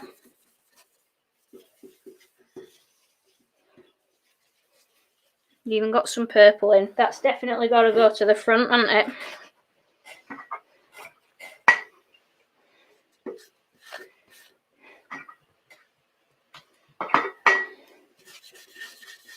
But yeah, there were no way that I couldn't do that with for you all while you're all watching.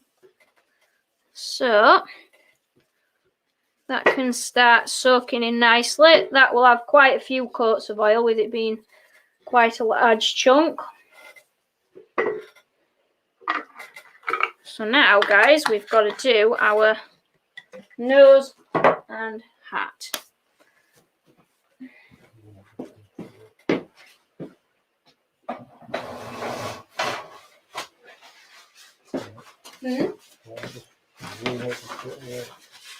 Let's turn it so you can get the purple in.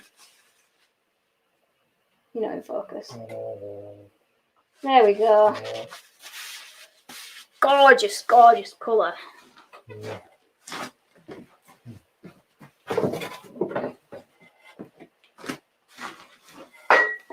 So we've got another couple of lumps of sycamore that we're going to use now between centres again. So I'll be back on my steb centres. We'll rough them both down, put a spigot on both of them, and these shouldn't take too long. Flipping heck, Brian, thank you very much. Don't mess it up, Emma, don't mess it up.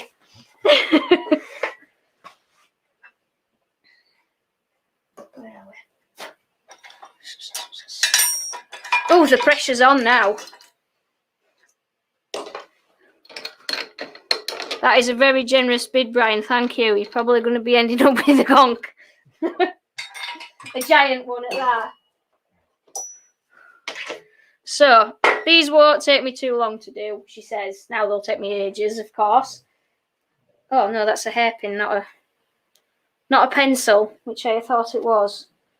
Where have I put the pencil? Unknown. Anyway, they're waxed. That's what fingernails are for.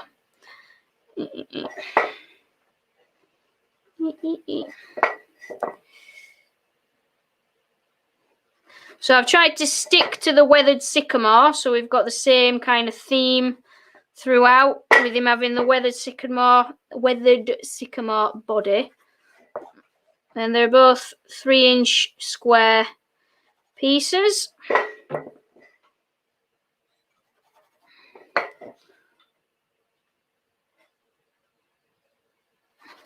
Okay.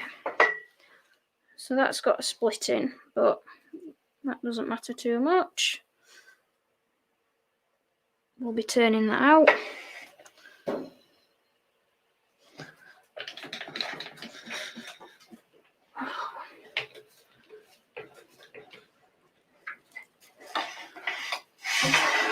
Lemon oil similar to Danish oil? No, it's totally different. Lemon oil gives quite a matte finish, and I don't know what the base is. Danish oil you can build and build and build and denib between coats, and that'll eventually build up to quite a nice sheen or even a shine, whereas the lemon oil remains matte. It's very good for soaking in though.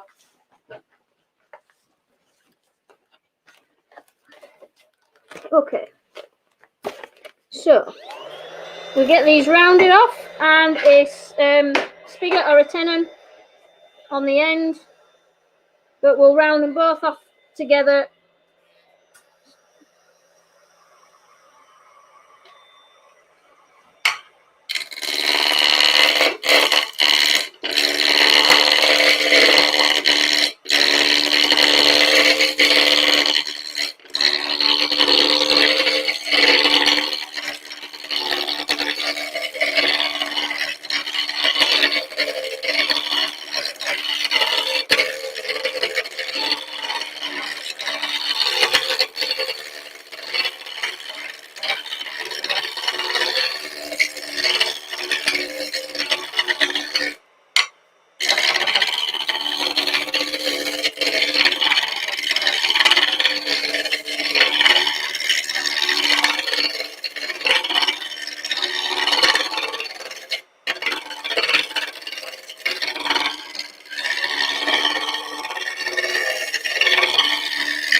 interesting.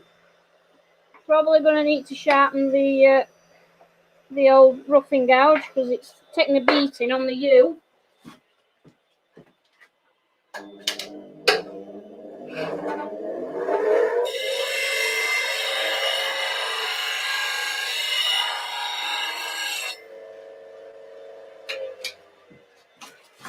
It's better.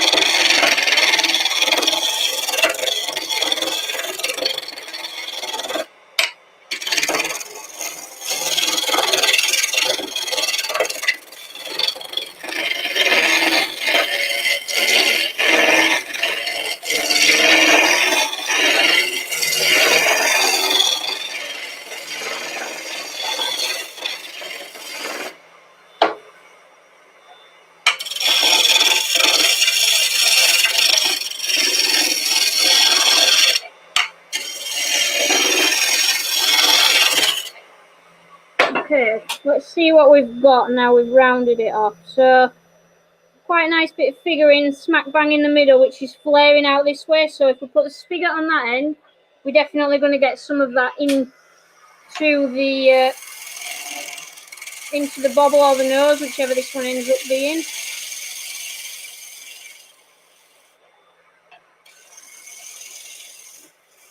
So I've just got a quick spigot, dovetail spigot on the far end.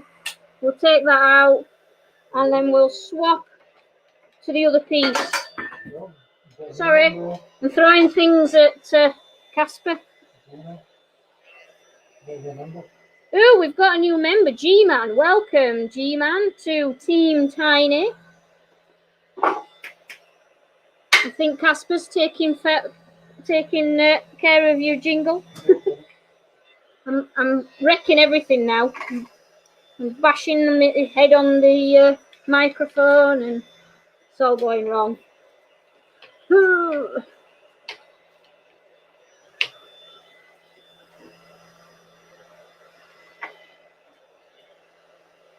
Full gouge for this bit.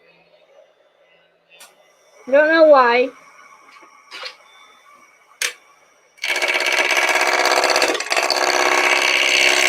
Just the feeling.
What happened to parking?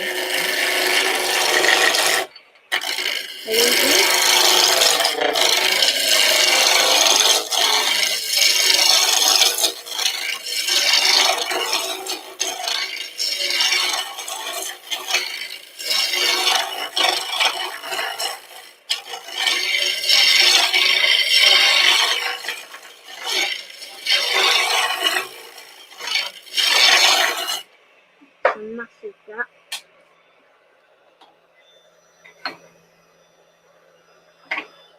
Right, spigot on there, and then we'll start getting these rounded off. Yeah, turned into noses and bobbles. Okay. So, who's asking what about parking? Right, man, just saying what happened to the parking. Oh yeah, the picture. The picture. Right. the story of the parking was that our oven died week ago on Thursday-ish, and as in the whole cooker just died a death. That were it, done. So we bought a new one, but had to wait until it being delivered this Wednesday. So we were nearly a week without. But fortunately, I had a halogen oven that I had actually bought for curing wood for when we start with our stabilising. So we decided, right, well, you know, it's brand new. Let's get the halogen oven out, and we'll be able to salvage cooking for a while and cook on that. So we thought, right, well, let's have a crack at making some parking. Why we chose that as something to cook in the oven, I will never know.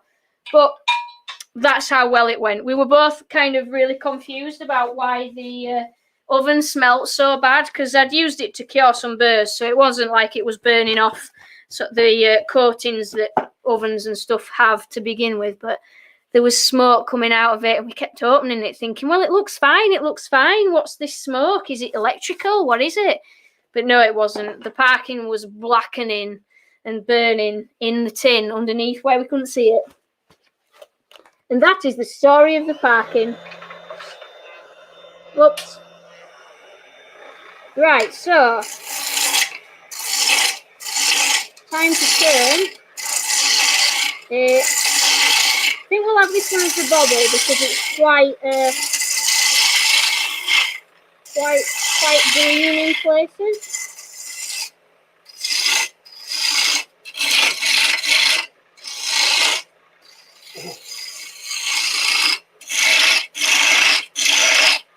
It's passing a kill. Is what? It's passing a kill. It's difficult to say. I suppose it is a cake, isn't it? It's not a biscuit, is it? No. It's a heavy cake. It's stodgy. So to turn the hat and the bobble, it's exactly the same for both of them. You're kind of just eyeballing a sort of spherical shape, I suppose, as much as you can.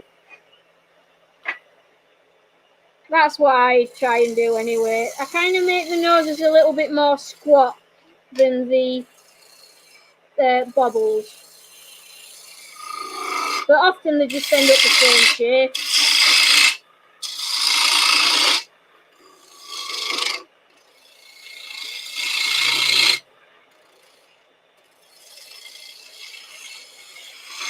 So we're not after sort of perfect spheres by any means for these. It's just as good as we can manage for now. Yeah.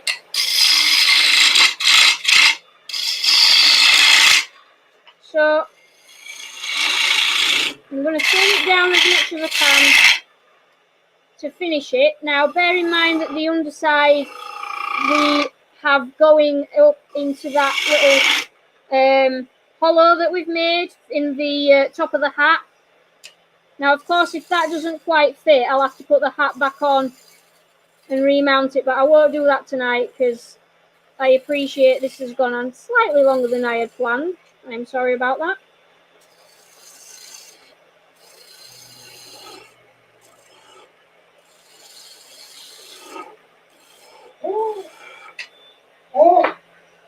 That's parking done properly. I did the Derbyshire way.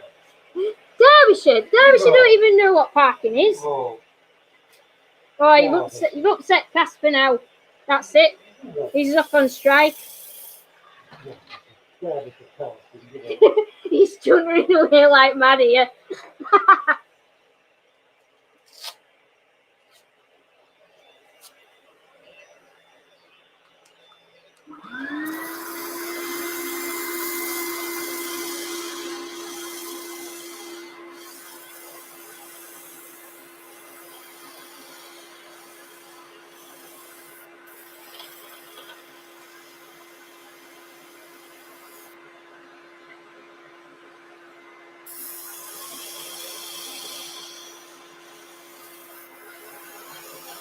Who was it who said that?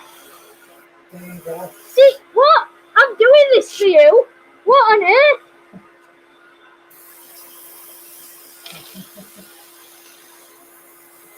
Oh, Stephen.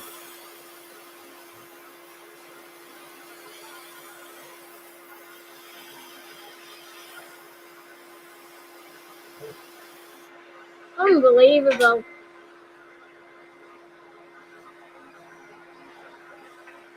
Oh, I'm scared. Deeply upset.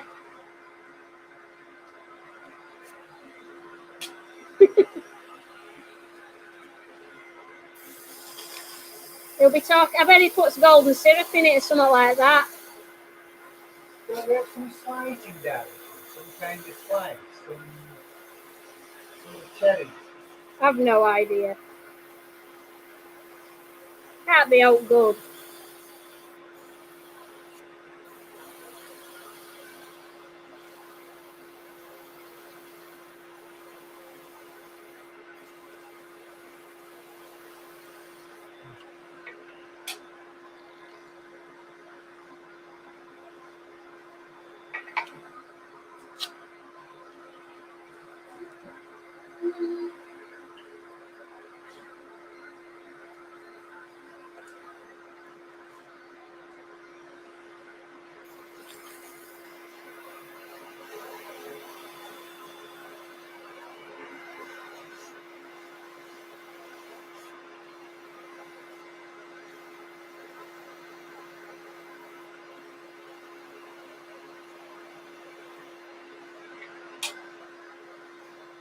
Right. Nice bit of sycamore, that.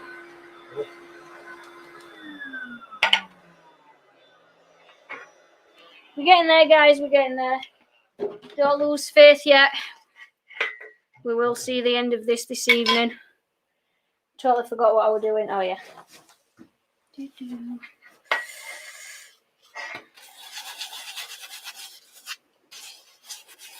Cut and polish. And then we'll have some wood wax 22 over the top of the bobble. Yeah, that's definitely the bobble. Definitely.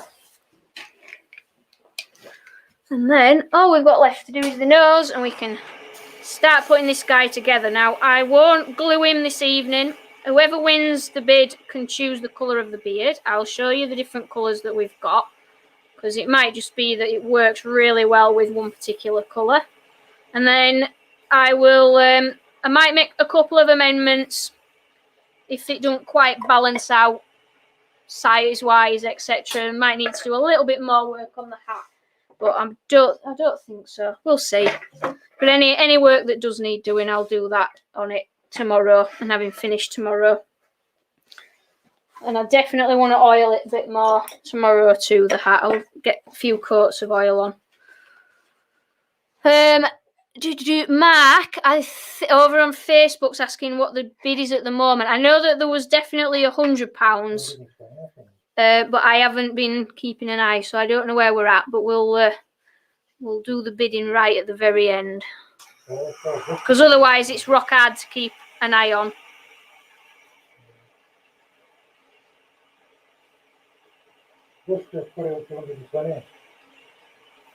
Oh wow! Thank you very much, Buster. So we've got our little locating pin to do on this. If it fails because of the weight of the bobble, as we're parting it off, because sometimes it can just break itself off, then we can always drill it and dowel it. So let me get my straight edge parting chisel. Now I'm just going to part this in flat because we've got that curvature on the hat, but it's quite a shallow curve. So because it's quite shallow, I'm kind of going in quite flat. I use the edge of the tool just to blend it slightly.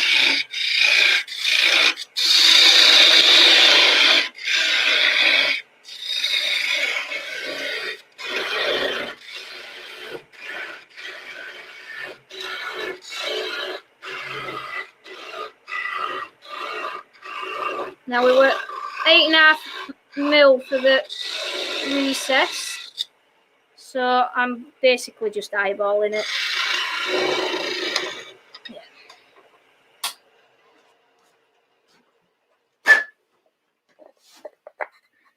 Right, so I will have to amend the hat a little bit, but that's not a problem. I'll just make it a little bit slimmer, which it does need to be honest. I'm just aware of time at the moment. So that will fit correctly, I promise you. And now we can do the nose.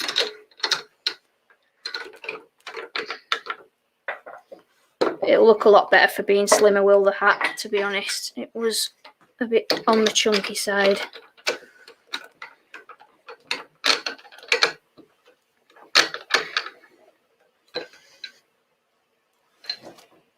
So exactly the same principle as we have just used. So we'll round this off.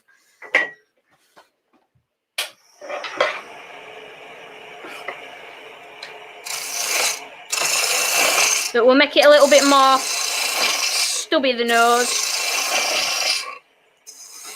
Especially with it being a larger nose.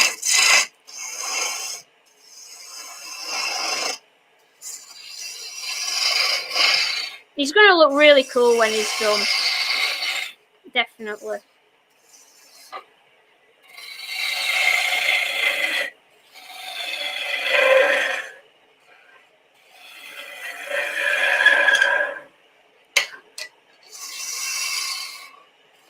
So I'm trying to keep a good diameter with the nose, but like I say, I'm just making it a bit shorter than the bobble because it's a very large nose and it's going to protrude a lot. And if it's going to be used potentially as like a door wedge or something because of the size of it and the weight, then you don't want it sticking out too much for people to trip up over. Let's just get rid of that shoulder.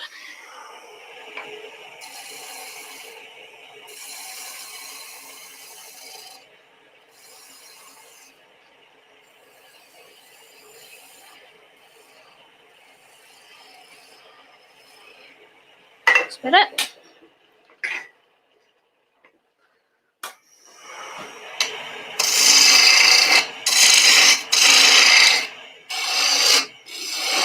So again, we're not going to go too mad at the back, removing too much timber.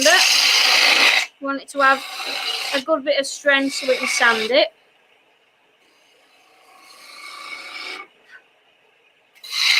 And I haven't made it too stubby or flat at the back because it's got to go through the fur, so it needs a little bit of something to allow it to protrude through the fur properly.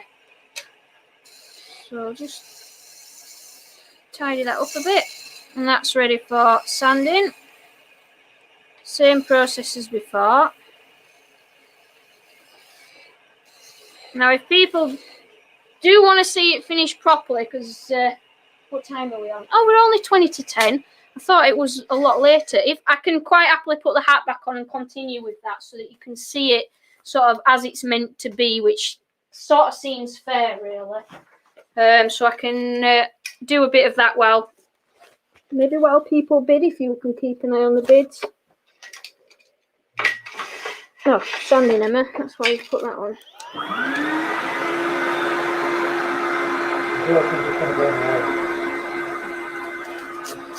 Well done.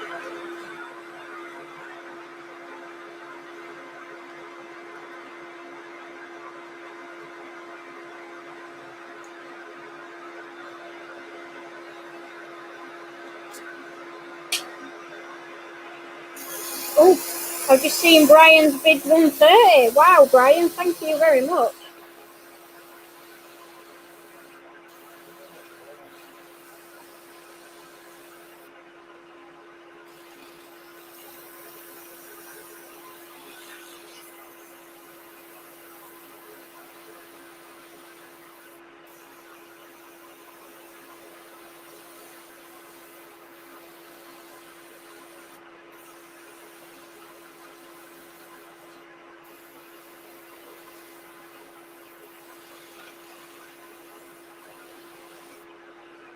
Oh,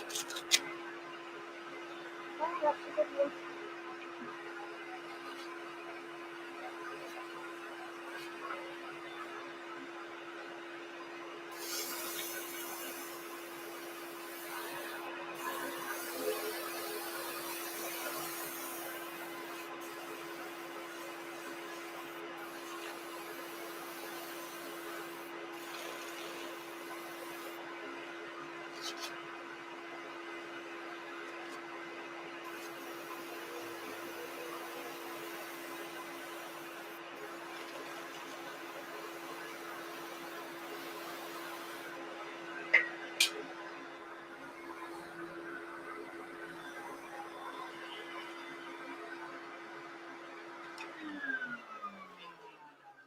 There we go.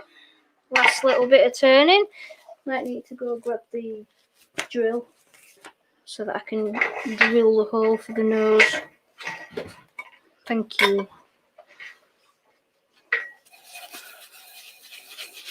Now again, I'm not too concerned about the back of this because it's going to be buried in fur because it's quite thick. Well, it's very thick is the fur. There we go.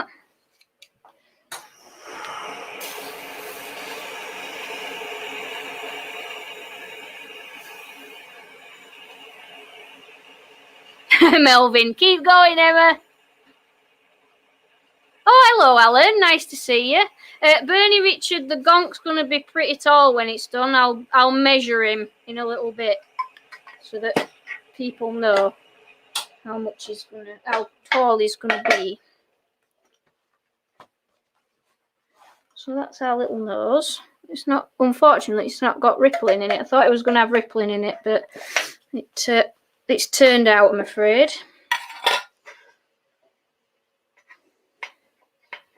Still a nice bit of wood. Oh, there's a tiny bit there. And then again, I'll put a little locating spigot on the back and we will drill our recess for this in the front of our gonk.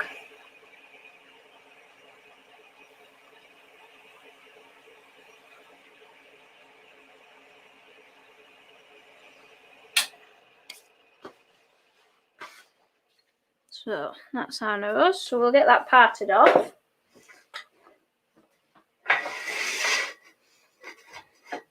So again, I'll eyeball the spigot as we turn it down.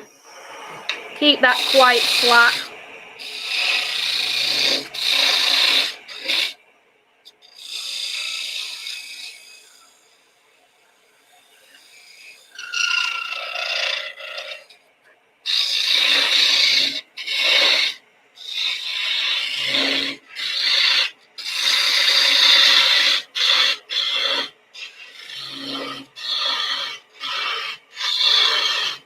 Now I have got some larger drill bits just in case this starts to go. For 8mm.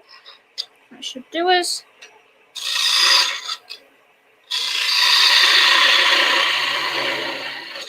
There we go. So that is our nose. So I will put the hat back on because it's not quite right and it's not fair on the people that are bidding that it's sort of not 100%, and it won't take me too long to sort that out, I don't think. And it doesn't matter that it's oh, we can keep that in actually. Yeah, it doesn't matter that it's got oil on it. That'll have soaked in a little bit. Which chuck did I use it? This one, wasn't it? So let me have a quick look. How much does it need off? Oh, not much. Either that or let's have a look at him. Let's have a look. Because I have got some other bits of chunky sycamore. I might just make a bigger bobble actually. That's probably the better way to do it instead of making the hat slimmer.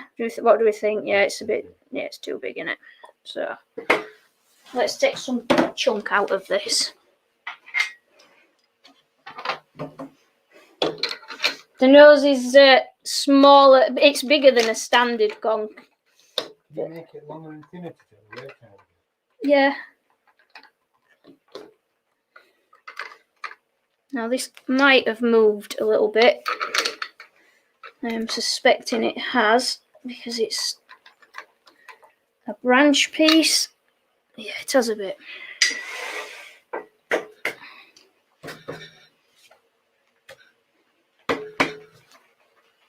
That's not bad. Okay.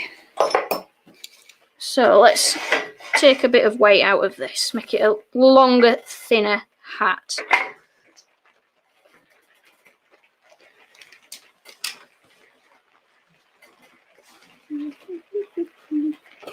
So we'll stick to our turn speed down for a start. That'll be a good move. Where's my big bow go? Let's stick to this.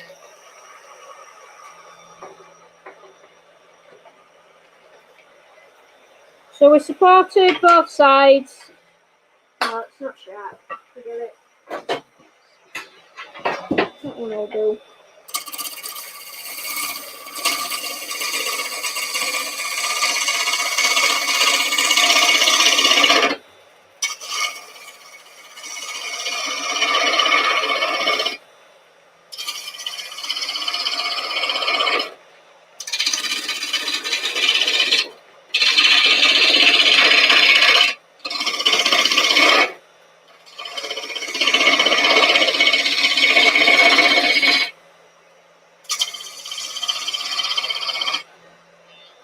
See if it can go through that band.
I'm just trying to take some lighter cuts because I don't think it's too far off now.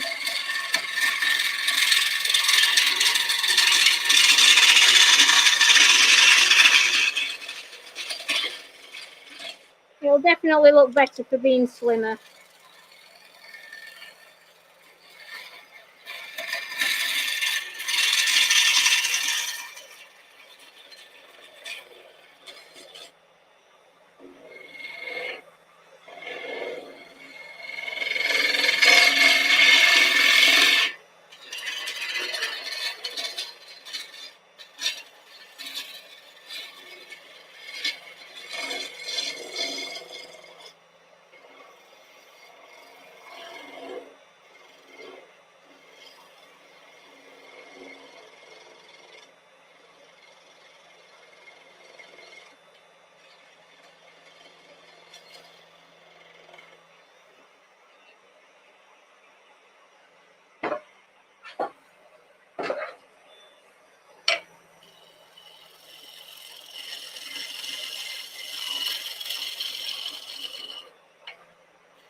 Now I'm just going to do a bit of a finishing cut with the roughing gouge, just as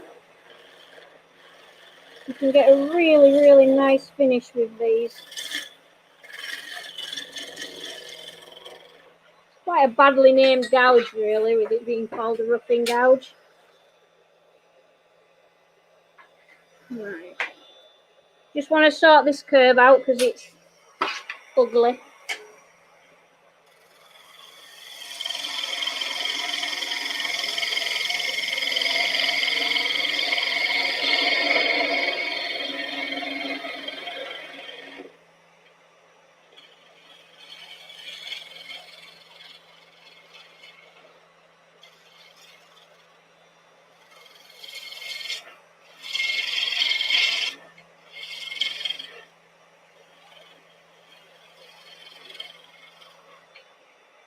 Right.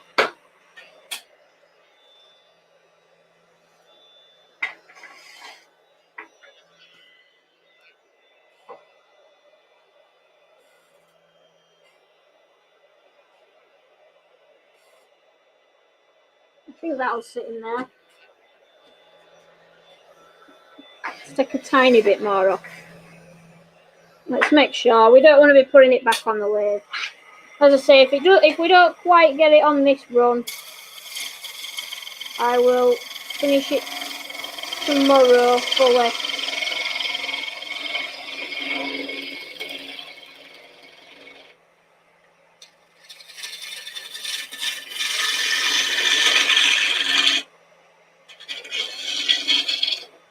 I also don't want to lose too much integrity of the wood because there are some little shapes in it, so I don't want it to go too thin. So I'll just quickly go back onto the roughing gouge, get a nice finishing cut with that.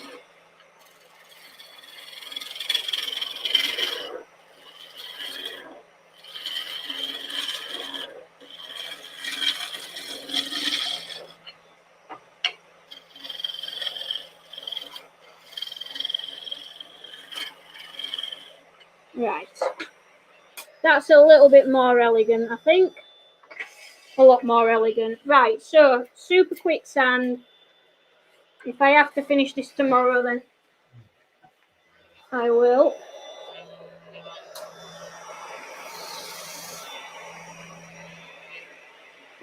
Go back onto this.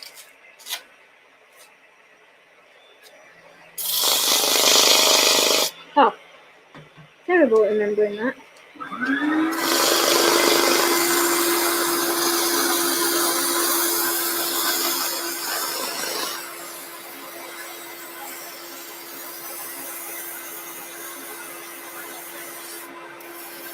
Oh, you'll all be able to watch it go pop again with the oil. With the new coat of finish on.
That's better.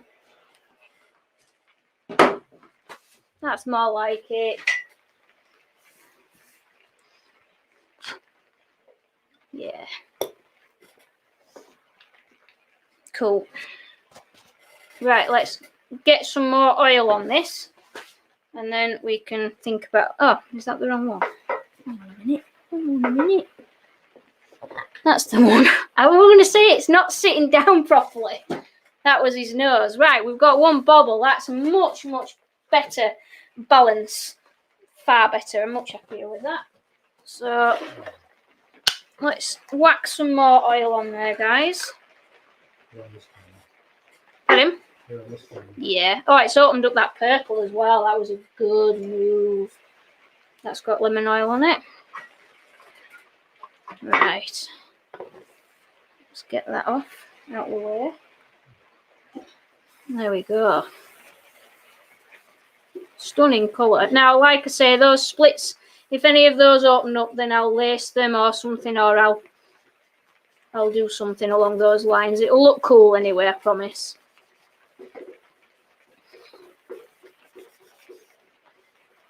It's chucking it down here. You might be able to hear it, actually. Emma's concentrating. I am concentrating. I'm really sorry.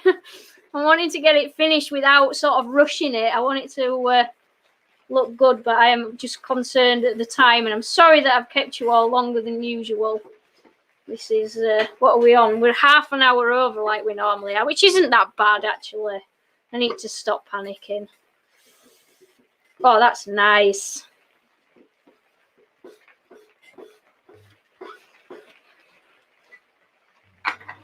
Beautiful. Right. So, the exciting bit.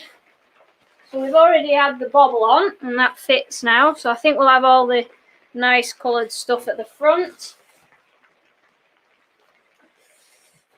Now I want that colouring. I know that this sounds daft, but I want this colouring at the back because we won't see it otherwise. So that's going to sit towards the back. I've got to... Oh no! Got to definitely have...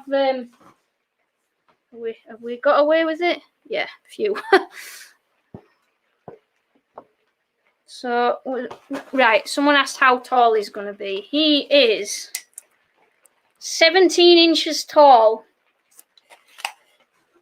And we need to drill the hole for his little face, his little nose, which is ginormous. We may have to resize that. I might resize that tomorrow because that is huge.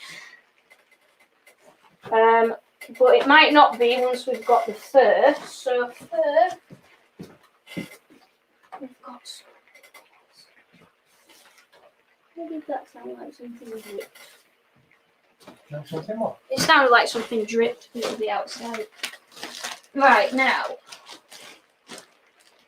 I've got some really, really cool colours. I've got, and this is a new one. This is like a blue with brown tips. Sorry, we'll put it on the other camera. So I'll take that off. I don't want it to drop off again. And I'll tip him so that we can see what's going on. So we've got that colour. Well, we've got all sorts of colours actually. And I've got some large pieces, so that is no problem either. Thought I've got some cut ready. Oh, we've got... Where's the cut pieces? We're doing the... No. We're in the kitchen. We've got a red, like a burgundy with black tips. That's quite nice. Those two are really nice. Oh. In the kitchen. Are they where? In the kitchen. No.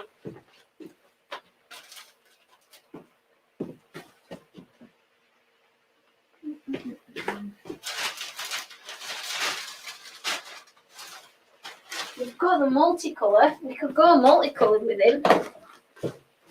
And it won't get all the layers though. But yes, there we go. So there's lots and lots of colours to choose from. But yeah, I think he's going to have a slightly smaller nose. But when, like I say, once the fur is on, if I use that chunky bit there, it might not look... No, I think it's going to be the right size, that actually. So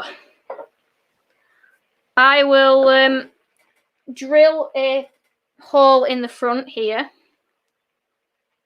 Where are we? So that's going to be the back, that's going to be the front. We need it quite low because we're using quite a large piece. Let's have it down to about there. So I'm just going to drill this hole, guys. Just bear with me a second. Thank you. And then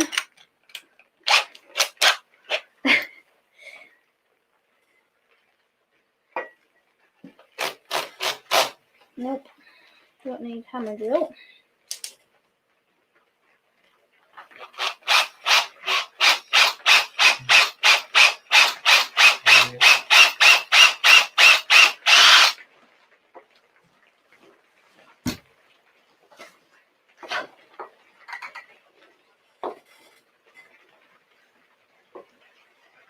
Okay, guys, so we've got our Gonk. I will make him a smaller nose because his nose is ridiculous. It is too big. I've never done one this big before, so don't shoot the messenger. Don't shoot the wood turner. And what can I do fur colour wise? Let's find. I had some big bits cut, and it's really annoying me where they've all gone. Put them all in a bag together.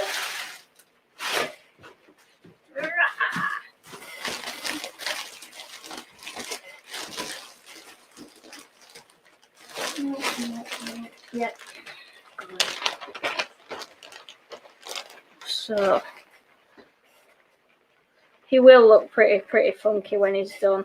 There will be fur wrapped pretty much 50% around there.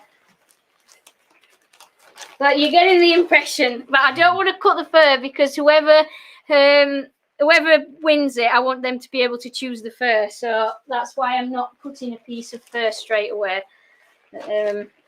I'm wondering if the burgundy might end up being a really good choice because it might bring the purple out. There you go. But yeah, this is a little bit humongous, so we'll rectify that. I'll do that tomorrow. Turn him a less massive nose. So guys, let's get the bidding underway. I know that please don't worry if people have had enough because it's late, and I know that we've had some good bids in. I don't even know where we are with bids.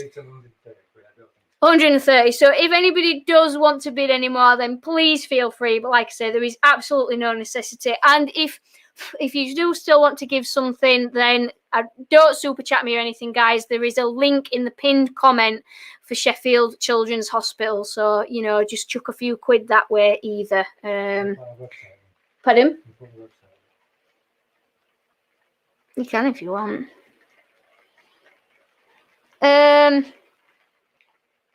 I don't know what you mean, Julia, putting a V in the hat in the front. That I brought over his little brother. All people are seeing is a very strange view at the front. It's like, it's a giant Gong!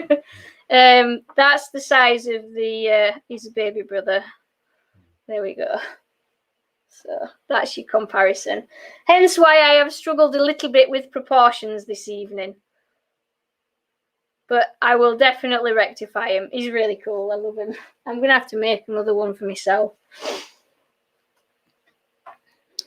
I don't know what I'm going to call him. He's Gonkzilla, isn't he? Really. Who was it who bid the 130? Was it Brian? I think it could have been. I do think that you are going to be the winning bidder, so if you would like to choose some colour of fur, then please do. Everybody goes, can we have some thumbs up? Oh yeah, and chuck us a few thumbs up, guys, if you've enjoyed it. As I said, I'm sorry that it went on longer than expected, but it's been fun, and I know I was concentrating on some parts of it as well. But thank you very much for stopping by. So we'll close it at 15:15, so 10:15. And whoever has the winning bid then can decide what colour fur they would like. That hooter is huge.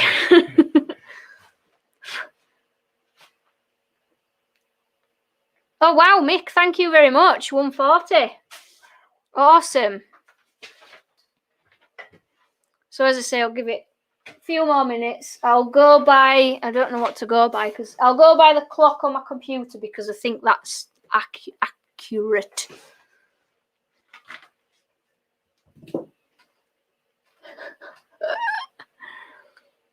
Thank you, Paul. No, thank you everybody who's joined in. It's been good fun. I'm definitely going to make another of these guys because he's just hilarious. Look, let me hold him up. There we go. I'll have to step back to get him in there, and the camera won't focus. There we go. Look at that nose. He just makes him look like he's got a tash. That was the worst attempt at showing him off ever. Sorry. People are going to be retracting their bids now.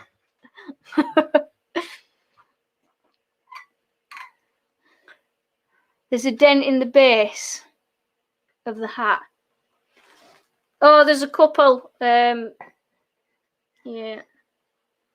Oh, you mean to put the nose in? You'll have to explain to me more. My mind's mushed now, Julia. Sorry. There's a dent in the base of the hat.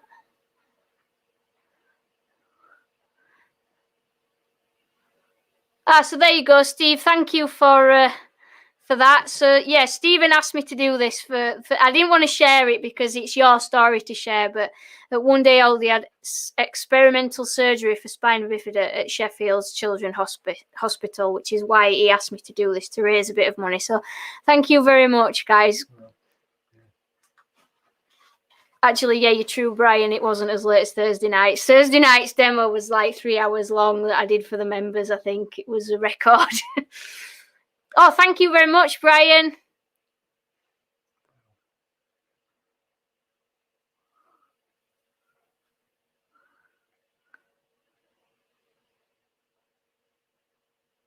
Right, we'll give it a few more minutes. People at the end are going to be tuning in and thinking, what on earth is that?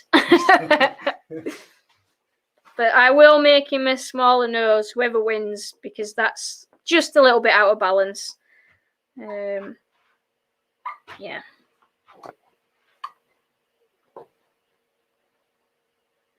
Actually, I quite like the hat that way because you've got a bit of everything there.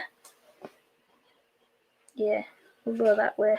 I will figure out the best way to glue him together and we'll go for that.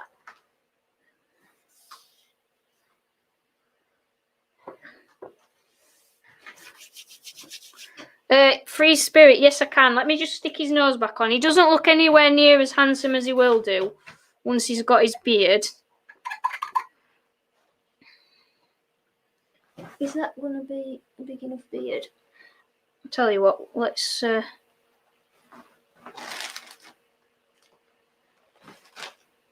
I'll just cut this piece of material.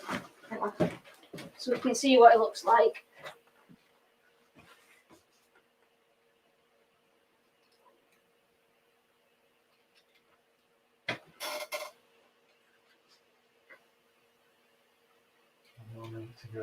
One more minute. I'm rushing against the clock here. And I'll hold him up.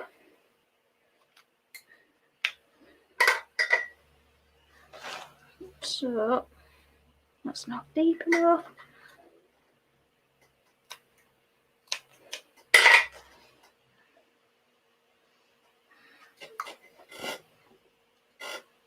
I'm just going to try and wedge some fur together so that you can see how he'll potentially look. So I've just front one. There we go. He's no fur glued, so hang on. Oh no! No! Oh, it's really hard to hold everything. Right, I will have to check. 165, thank you very... Oh, hang on, it's still got 2214 on... I'll have to go on actual YouTube. 165. Oh, 22.59. Oh, I see. No, Brian's bid's 22.14. I think we're done. Yeah. Thank you very much, guys. Thank you, Yeah. Brian and Mick. Thank you for the amazing bidding there.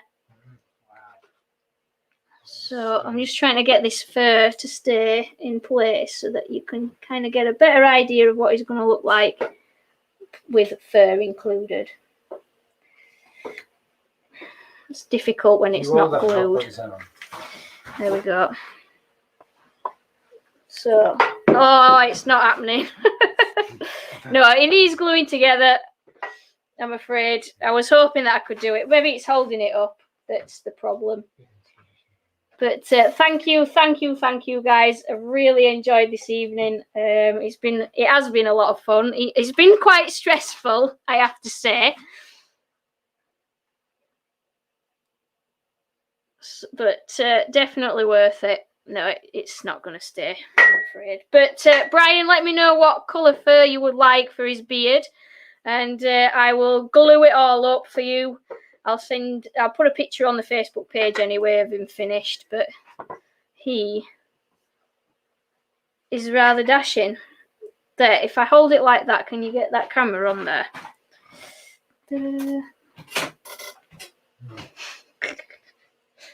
There we go. See, will look something like that, just with a slightly smaller nose. There. Right. I'm giving up trying to show you him. Well, thank you everybody for watching. It's been loads and loads of fun, and thank you everybody who has donated, and thank you to everybody who bid. I think it's been a very successful evening. I will sort out everything with you guys in a second. So yeah, get in touch with me, Brian. I have got Twitter, Darkside Bob, but I very, very rarely use it. But I'll try and remember to post a picture of this on Twitter as well, because I have got an account. Just look for the Tiny Turner. Everything, all my